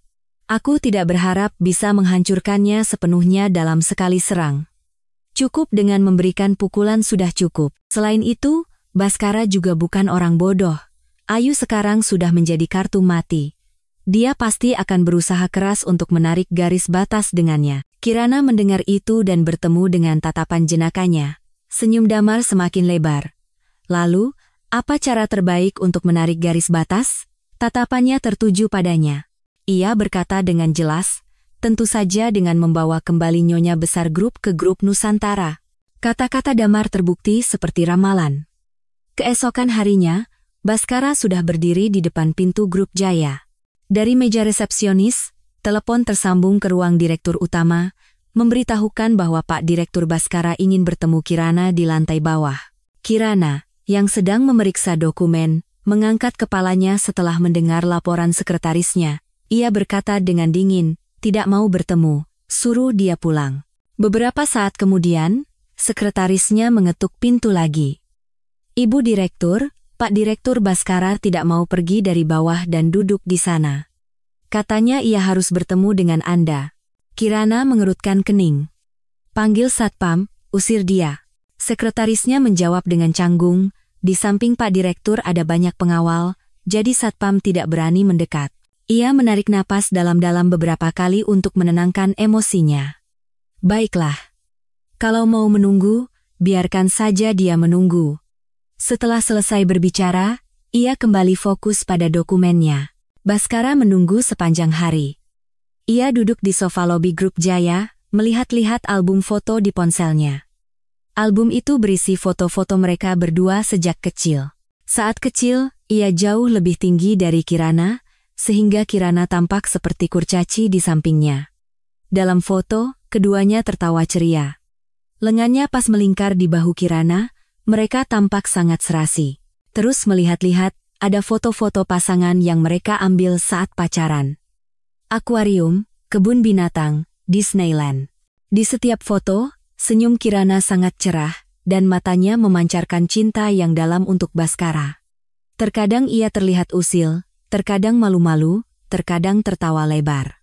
Baskara bahkan tidak menyadari betapa manisnya ia tersenyum saat melihat foto mereka berdua. Dan foto pernikahan mereka. Ia terus menyimpannya di cloud. Kirana mengenakan gaun pengantin putih bersih, menyandarkan kepalanya di bahunya, dan tersenyum bahagia. Mereka mengambil foto pernikahan dengan berbagai konsep, dari modern hingga hanbok tradisional, hingga cheongsam gaya Hong Kong. Di setiap foto, Kirana tampak sangat cantik. Melihat foto satu persatu, hingga halaman terakhir, barulah Baskara terkejut menyadari bahwa ia dan Kirana sudah sangat lama tidak berfoto bersama. Sejak pernikahan, foto bersama mereka semakin berkurang. Di depan matanya, terbayang kembali penampilan Kirana saat pertama kali dengan mata memerah bertanya mengapa.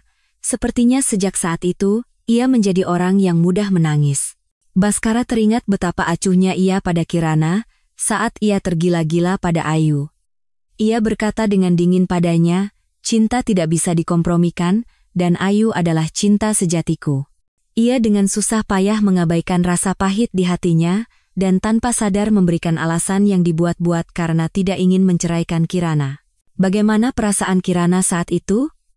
Ia menahan semua tindakannya dalam diam, dengan sabar menunggu kepulangannya. Tapi apa yang ia lakukan setelah itu? Ia membiarkan Ayu menghentikan proyek pembangkit listrik tenaga nuklir dengan grup Jaya, melindungi pembunuh Tuan dan Nyonya Larasati, bahkan membuat mereka tidak bisa menemukan jenazahnya. Ia memaksa korban yang tidak bersalah untuk meminta maaf kepada pelaku, dan bahkan mengacaukan pemakaman mereka. Ia membakar Kirana dengan abu dupa, dan tidak membiarkannya pulih di lingkungan bersuhu rendah.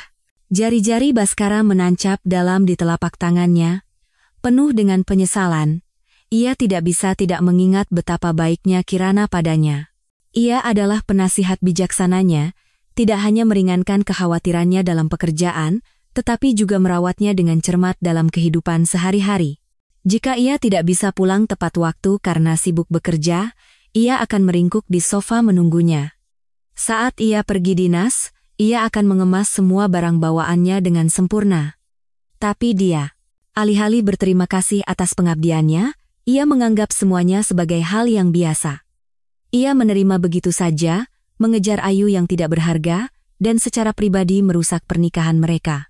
Kirana yang sepenuh hati dan mata hanya tertuju padanya, telah ia bunuh sendiri. Penyesalan datang seperti gelombang, menimpa Baskara. Ia sangat menyadari bahwa ia telah kehilangan Kirana yang mencintainya seperti nyawanya sendiri, dengan tangannya sendiri. Kirana, yang tenggelam dalam pekerjaan, benar-benar lupa tentang Baskara. Suara perutnya yang keroncongan menyadarkannya, malam sudah larut, jam menunjukkan pukul 10. Di gedung perkantoran, hanya lampu di ruang direktur utama dan ruang sekretaris yang masih menyala. Ia membuka pintu ruang sekretaris dan berkata dengan nada meminta maaf, "Maaf ya, aku lupa waktu karena bekerja. Jadi membuatmu lembur. Uang lembur hari ini akan kukalikan 2. Sekretarisnya tersenyum dan menjawab, "Terima kasih, Bu Direktur, kalau begitu saya permisi pulang dulu." Kirana mengangguk, pergi ke pantry untuk menyeduh secangkir mie instan, dan kembali ke meja kantornya untuk melanjutkan pekerjaan. Setelah selesai makan mie, jam sudah menunjukkan lewat tengah malam. Kirana meregangkan tubuh dan mulai bersiap-siap pulang. Begitu keluar dari lift perusahaan, ia ditarik ke samping oleh kekuatan yang kuat. Jantungnya mencelos karena ketakutan yang luar biasa, dan tubuhnya secara naluriah mulai melawan. Ia memukul-mukul lawannya dengan tas di tangannya. "Kirana." Suara yang familiar menghentikan gerakannya. Setelah menurunkan tasnya, di hadapannya berdiri Baskara. Matanya merah, ia tampak lelah, tetapi menatapnya dengan rakus. Ekspresi Kirana langsung menegang. Tatapannya yang santai seketika dipenuhi kewaspadaan. Ia dengan keras melepaskan tangan Baskara. Kekuatan itu bahkan membuatnya terhuyung. "Baskara, kau belum pergi?" Suaranya sedingin es yang bisa membekukan segalanya. Baskara merasa napasnya tercekat. Melihat ekspresi dinginnya, jantungnya terasa seperti diremas.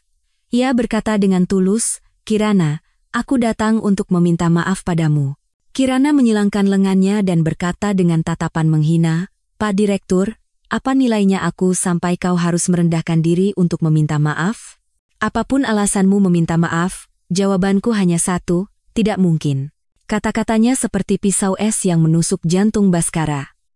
Ia berkata dengan sungguh-sungguh, Kirana, aku tahu, aku telah melakukan banyak kesalahan di masa lalu dan menyakitimu. Aku pantas mati. Kau boleh membenciku. Tapi aku mohon beri aku satu kesempatan untuk menjelaskan semuanya. Kirana tersenyum sinis dan mengangkat alisnya. Baskara, kau lucu sekali. Saat aku memohon padamu untuk menyelamatkan grup Jaya, untuk menyelamatkan orang tuaku, apa kau memberiku kesempatan? Wajah Baskara seketika memucat. Orang tuaku meninggal di tangan Ayu, dan grup Jaya berada dalam krisis. Apa yang kau lakukan? Mata Kirana dipenuhi kebencian. Ia menggertakkan giginya dan berkata, kau tidak hanya melindungi pembunuhnya, tetapi juga memaksaku untuk meminta maaf kepada seluruh dunia dan membelanya. Bahkan di pemakaman orang tuaku, kau menghancurkan segalanya. Ia semakin bersemangat, dadanya naik turun dengan hebat. Tiba-tiba, ia menyingsingkan lengan bajunya, menunjukkan lengannya yang penuh bekas luka bakar. Kau tidak lupakan apa yang kau lakukan padaku? Kau membakar seluruh tubuhku dengan abu dupa panas, tidak membiarkanku dirawat di lingkungan yang baik, dan meninggalkan bekas luka mengerikan ini. Mata Baskara berkaca-kaca. Penyesalan dan penderitaan menyelimutinya. Kirana, maafkan aku. Sungguh, maafkan aku. Maaf? Hahaha. Kirana tertawa terbahak-bahak, lalu menunjuk ke dadanya. Dengan satu kata maaf, apakah tulang rusukku yang patah karena dipukul beruang hitam akan sembuh kembali? Dengan satu kata maaf, apakah bekas luka di kulitku akan hilang? Dengan satu kata maaf, apakah orang tuaku akan hidup kembali? Ia mendekati Baskara selangkah demi selangkah dan berkata dengan jelas, Baskara, tidak ada yang semudah itu di dunia ini. Dengan satu kata maaf, kau pikir bisa menghapus semua kesalahanmu? Sejak kapan kau menjadi begitu naif? Baskara membuka mulutnya, tetapi tidak bisa mengucapkan sepatah kata pun. Semua yang dikatakan Kirana adalah kebenaran yang tidak bisa dihapus, dan kebenaran itu terlalu kejam untuk ia tanggung, bibirnya bergerak. Setelah beberapa saat, ia baru bisa mengeluarkan beberapa kata. Kirana, jika kau mau memaafkanku, aku akan melakukan apa saja. Kirana menatap wajah Baskara yang pucat dengan tatapan penuh jijik. Baskara, aku tidak akan pernah memaafkanmu seumur hidupku. Di antara kita, yang tersisa hanyalah pertarungan hidup dan mati. Kata-katanya yang tegas membuat jantungnya terasa hampa, seolah angin dingin menembusnya. Mata Baskara seketika memerah. Ia mencengkeram erat tangan Kirana. Suhu telapak tangannya panas.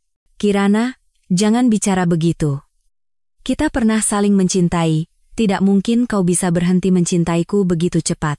Suaranya serak, tatapannya yang bergetar tampak terluka seperti anak anjing yang ditinggalkan. Aku benar-benar salah. Aku akan melakukan apa saja untuk menebus kesalahanku. Kirana, sekarang aku sadar. Orang yang paling aku cintai selalu kau, bahkan narapidana yang keluar dari penjara pun punya kesempatan untuk memulai kembali. Kenapa kau tidak memberiku kesempatan? Biarkan aku membuktikannya padamu. Kirana terpojok ke dinding oleh Baskara, tidak bisa bergerak. Ia mengerutkan kening dan memalingkan wajahnya untuk menghindari napas panasnya. Matanya menyimpan rasa jijik yang dalam. Baskara, hentikan. Jika cinta yang kau bicarakan terus menyakitiku, aku tidak sanggup menanggung cinta seperti itu. Cengkeraman Baskara semakin kuat. Kekuatannya seolah hendak meremukkan tangannya. Kirana, aku akan berubah. Aku akan mengubah semua yang tidak kau sukai demi kau. Tolong beri aku satu kesempatan lagi. Ia mengeluarkan cincin kawin yang pernah ia lepaskan dengan paksa dari sakunya dan menyodorkannya di hadapannya. Suaranya rendah seperti debu. Cincin ini selalu kubawa. Kirana, hatiku lebih jujur daripada pikiranku. Aku hanya tidak mau mengakuinya. Di hatiku, selalu ada kau. Hanya karena kita terlalu lama bersama, aku terlalu terbiasa denganmu. sehingga aku tidak bisa mendengar suara hatiku. Mungkin kau juga sama. Kebencian telah menutupi matamu, menguasai emosimu, sehingga kau tidak bisa mendengar suara hatimu. Kau masih mencintaiku, kan? Perasaan selama bertahun-tahun itu tidak mungkin bisa dilepaskan begitu saja. Ia menatap matanya lekat-lekat, mencoba mencari secercah keraguan, sisa-sisa cinta. Baskara. Kirana menghela napas. Suaranya tenang dan kejam. Biar ku jelaskan. Aku tidak lagi mencintaimu. Bukan hanya tidak mencintai, sekarang melihatmu saja aku hanya merasakan kebencian yang mendalam. Aku ingin kau segera lenyap. Dua kalimat itu membuat Baskara benar-benar membeku. Ia merasa tidak bisa bernapas, wajahnya memerah dan berkerut mengerikan. Tidak mungkin. Suaranya serak, ia memukul dinding dengan tangan kanannya, menghalangi jalan Kirana untuk pergi. Bagaimana kau bisa tidak mencintaiku? Jika kau tidak mencintaiku, bagaimana kau bisa rela menungguku begitu lama? Kau tahu aku tergila-gila pada Ayu, tapi kau tidak mau meninggalkanku. Tatapan Kirana setenang air. Karena saat itu aku terlalu bodoh. Cukup bodoh untuk percaya bahwa jika aku terus menunggu, suatu saat kau akan kembali. Tapi Baskara, hati seseorang yang sudah berubah tidak akan kembali hanya dengan ditunggu. Baskara tidak percaya, menggertakkan giginya, dan bertanya dengan tajam, bukankah aku sekarang sudah kembali padamu, meskipun sedikit terlambat, tidak bisakah kau menoleh ke belakang? Kirana menatap wajah yang berkerut di depannya. Tiba-tiba ia menyadari bahwa ia telah benar-benar melupakan perasaan berdebar-debar yang pernah ia rasakan untuknya di masa mudanya. Senyum sinis tersungging di bibirnya. Baskara, semuanya sudah terlambat. Aku sudah menyesal. Menyesal telah mengenalmu, menyesal telah mencintaimu. Jika ada kesempatan untuk memulai kembali, aku lebih suka kita tidak pernah bertemu. Cintamu terlalu murah. Seperti sampah, saat dipungut kau anggap seperti harta karun, tapi saat tidak dibutuhkan, kau ingin segera membuangnya. Kenapa dengan hati yang begitu murah dan kotor, kau ingin mendapatkanku kembali?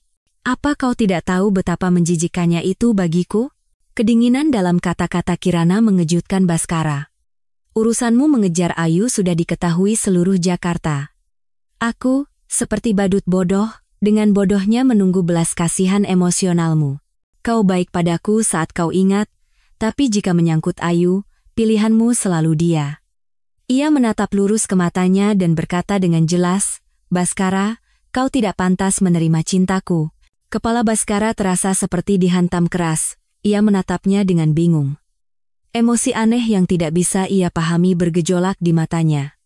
Jakunnya bergerak sekali, suaranya sangat serak.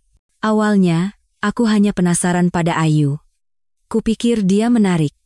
Tapi entah kapan, aku merasa tersentuh. Dia begitu berusaha untuk menunjukkan kekuatannya, dan aku ingin membantunya. Belakangan aku baru tahu, dia hanya tampak hebat di luarnya, semuanya hanya pertunjukan untuk menarik perhatian orang. Kirana mendengarkan kata-kata Baskara dalam diam, lalu bertanya balik, lalu, hening lama di udara. Akhirnya, terdengar suaranya yang pelan. Maafkan aku.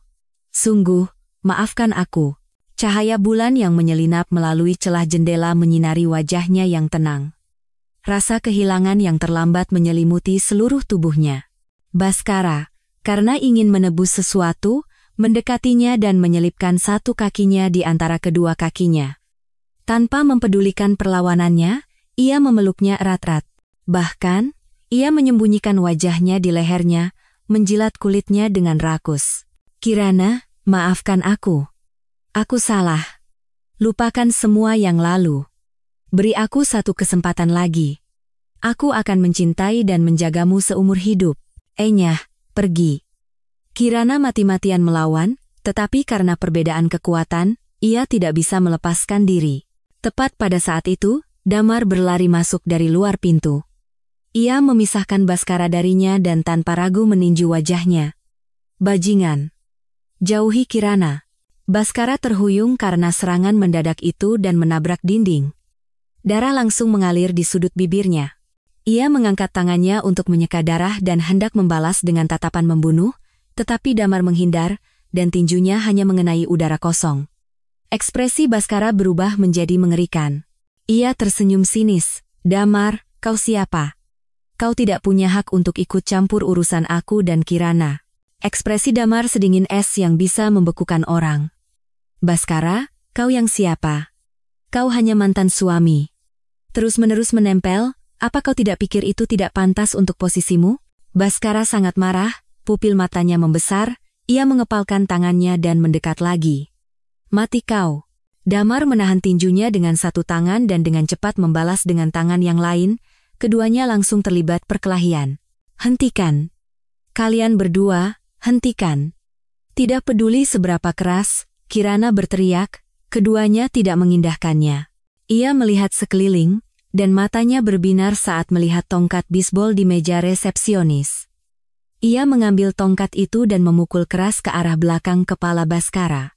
Detik berikutnya, Baskara berbalik. Ia menatapnya dengan tidak percaya. Tatapannya perlahan menjadi kabur. Pak Damar, Anda tidak apa-apa. Kirana segera mendekati Damar dan dengan cemas memeriksa lukanya. Sebelum kesadarannya benar-benar hilang, hal terakhir yang masuk ke dalam pandangan Baskara adalah pemandangan Kirana dengan hati-hati membersihkan sudut bibir pria lain. Rasa sakit dan putus asa yang perlahan merembes dari lubuk hatinya melilitnya seperti tanaman rambat. Akhirnya, pada saat ini, ia dengan jelas menyadari bahwa Kirana benar-benar tidak lagi mencintainya. Kasus Ayu Lestari berjalan dengan cepat. Polda Metro Jaya, mempertimbangkan penyebaran opini publik yang cepat, segera mengeluarkan pernyataan resmi setelah ia ditetapkan sebagai tersangka. Pernyataan itu menyebutkan bahwa Ayu ditahan atas tuduhan pembunuhan berencana dan pelanggaran administratif seperti penodaan jenazah dan mengganggu ketertiban umum secara berkelompok juga akan digabungkan. Dengan ditetapkannya nada kasus oleh polisi, tampaknya Ayu sulit untuk menghindari hukuman penjara. Baskara, yang terbaring di ranjang rumah sakit, tertegun sejenak saat menerima teleponnya.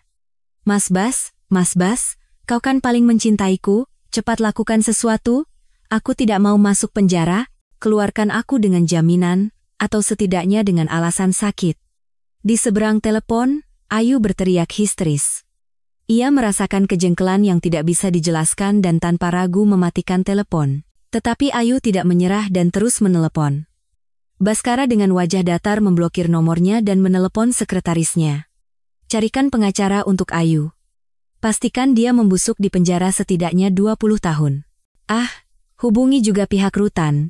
Suruh mereka merawatnya secara khusus. Jangan biarkan dia hidup terlalu nyaman, mengerti? Setelah mematikan telepon, Baskara menyalakan berita. Tajuk utamanya adalah foto Kirana dan Damar yang sedang meninjau bersama proyek pembangkit listrik tenaga nuklir. Jantungnya tiba-tiba terasa seperti diremas. Setelah pingsan karena dipukulnya malam itu, ia sadar di rumah sakit.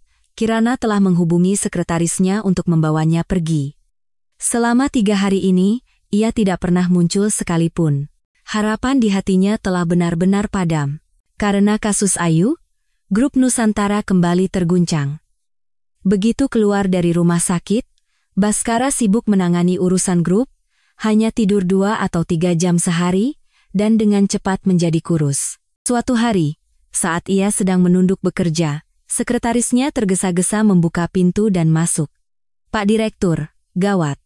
Mitra dari Amerika bersikeras akan mengakhiri kontrak. Ia mengangkat kepalanya. Bagaimana bisa?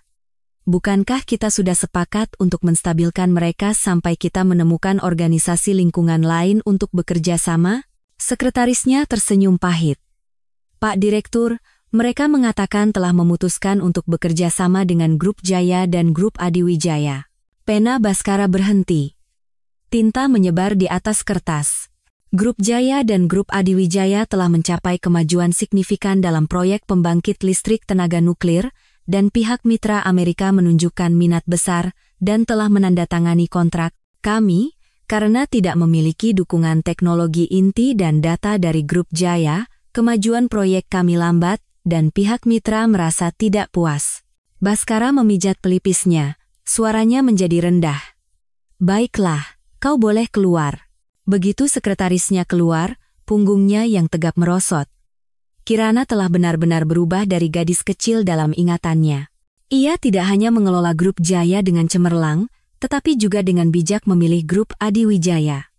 Di bawah aliansi yang kuat antara dua kekuatan, grup Nusantara terus terdesak. Baskara mengangkat foto lamanya bersama Kirana di atas meja, dan dengan lembut mengelus wajahnya dengan jarinya. Matanya dipenuhi penyesalan dan penderitaan. Dialah yang buta dan kehilangan wanita paling berharganya. Ia menatap Kirana yang tersenyum dalam foto, jantungnya sakit seperti diremas. Ruang rapat grup Jaya. Kirana menatap dengan tegang saat pihak lain menandatangani kontrak. Rasanya seperti batu besar di hatinya akhirnya terangkat. Senyum cerah secara otomatis merekah di wajahnya. Setelah selesai menandatangani, pihak lain menyerahkan kontrak. Pria asing berambut pirang itu berkata dengan bahasa Indonesia yang terbata-bata, "Ibu Kirana, Pak Damar, saya menantikan kerja sama kita ke depannya." Kirana menjabat tangannya dan membalas dengan senyum cerah, "Kami juga menantikannya." Setelah mengantar mitra dari Amerika, ia tidak bisa lagi menahan emosinya yang meluap-luap dan memeluk erat Damar yang ada di sebelahnya. "Kita berhasil. Kita akhirnya berhasil." Damar tersenyum menatapnya, lalu dengan ringan menepuk punggungnya. "Ya, kau yang berhasil." Kirana, yang diliputi kegembiraan, beberapa saat kemudian dengan canggung melepaskannya. Ekspresinya masih sama, suaranya lembut. Berkat proposal dan data dari grup Jaya, negosiasi kali ini berjalan begitu lancar. Ia melambaikan tangannya, sedikit malu-malu, dan berkata, "Tanpa dukungan dana dari grup Adiwijaya, proyek ini bahkan tidak akan bisa berjalan. Andai saja orang tuaku bisa melihat ini," suaranya penuh penyesalan, bahkan sampai serak. Rasa kasihan melintas di mata Damar. Ia dengan lembut menghiburnya, "Kirana, Tuan dan Nyonya Larasati pasti sedang tersenyum bahagia di surga." Ia mengangguk dengan kuat, tetapi air matanya mengalir tak terbendung. Ia menahan keinginan untuk menyeka air matanya. Dengan kehilangan mitra dari Amerika ini, grup Nusantara akan mengalami pukulan besar. Sebelum kata-kata Damar selesai, sebuah pelukan hangat menghampirinya. Kirana secara tak terduga kembali memeluknya erat-erat. "Damar, terima kasih." Ia berhenti sejenak, lalu perlahan mengangkat tangannya dan memeluk bahunya. Kirana merasakan topangan di punggungnya, menyandarkan kepalanya dalam-dalam di bahunya, dan menangis dalam diam. Pelukan itu berlangsung cukup lama. Ketika emosinya sedikit tenang, ia sedikit bergerak, dan Damar dengan alami melepaskannya. Detik berikutnya, tangannya menggenggam erat tangannya. Keterkejutan melintas di mata Kirana. Tangan yang kuat itu menggenggam tangannya seolah-olah itu adalah harta karun. Sentuhan hangat itu sama sekali tidak terasa tidak menyenangkan. "Kirana," kata Damar, tiba-tiba mengeratkan genggamannya. Jari-jarinya yang panjang dan ramping menggenggam kedua tangannya dengan erat. "Damar." Ia tiba-tiba menjadi gagap. Ia sedikit mengerahkan tenaga untuk mencoba melepaskan tangannya. Ia berkata dengan sikap yang sangat serius, "Kirana, aku tidak ingin lagi hanya menjadi teman. Aku ingin berada di sisimu secara terang-terangan." Hati Kirana bergetar. "Apa maksudmu?" Damar membawa tangan mereka ke dadanya. Di bawah telapak tangannya, detak jantungnya terasa jelas. Detak jantung yang panas itu membuatnya seolah tidak bisa bernapas. "Kirana, apa kau mengerti hatiku?" Kirana terpaksa menatap matanya. Tatapan itu seperti mata air yang dalam dan lembut, perlahan mengalir ke dalam hatinya, menenangkan semua kecemasan dan kegelisahannya. "Aku menyukaimu, Kirana." Kata-katanya yang khusyuk seperti doa kepada Tuhan. "Kau mungkin tidak tahu, sudah sangat lama aku mendengar namamu." Saat itu, kesanku padamu hanyalah mawar kecil yang dirawat dengan penuh kasih sayang oleh Baskara. Kemudian, saat kau bercerai, dan tiba-tiba datang mencariku untuk menawarkan kerjasama, awalnya aku merasa lucu. Kukira bunga di rumah kaca tidak tahu diri. Ia tertawa ringan, lalu melanjutkan. "Tapi belakangan ini, saat aku bersamamu, aku tertarik pada kekuatan dan kehangatanmu. Entah sejak kapan, pandanganku tidak pernah lepas darimu. Saat itu, aku belum menyadari perasaanku. Baru setelah Baskara muncul, aku yakin dengan hatiku. Melihatnya menyakitimu, aku sampai ingin membunuhnya, ternyata itu adalah cinta. Damar menatapnya dengan tatapan penuh keyakinan. Aku tidak ingin menjadi teman, aku ingin menjadi pacarmu, Kirana, aku menyukaimu. Sangat.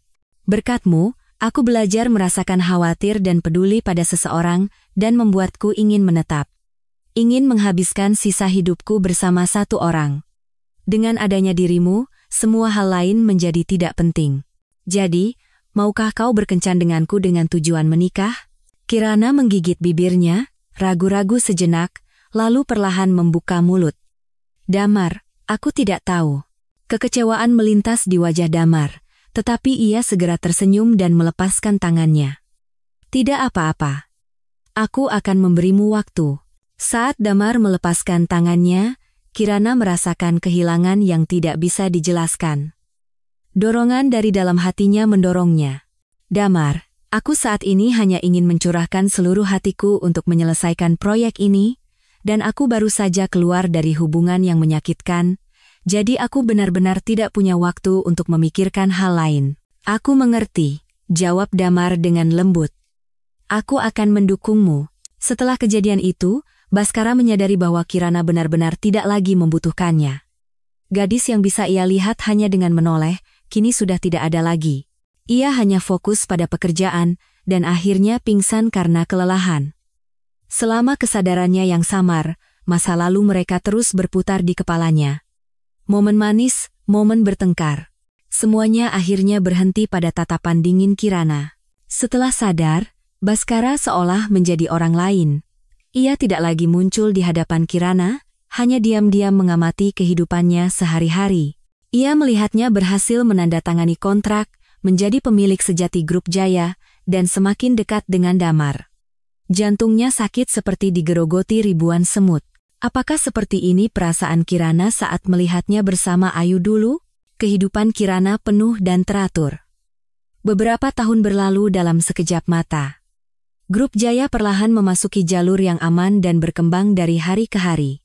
Damar, seperti yang dijanjikan, memberinya banyak bantuan. Mereka menjaga jarak sebagai teman, tetapi seiring berjalannya waktu, beberapa hal diam-diam berubah. Mereka makan bersama, percakapan mereka meluas dari pekerjaan hingga hal-hal sepele dalam kehidupan. Saat ia menghadapi kesulitan, ia selalu memberikan nasihat yang tepat.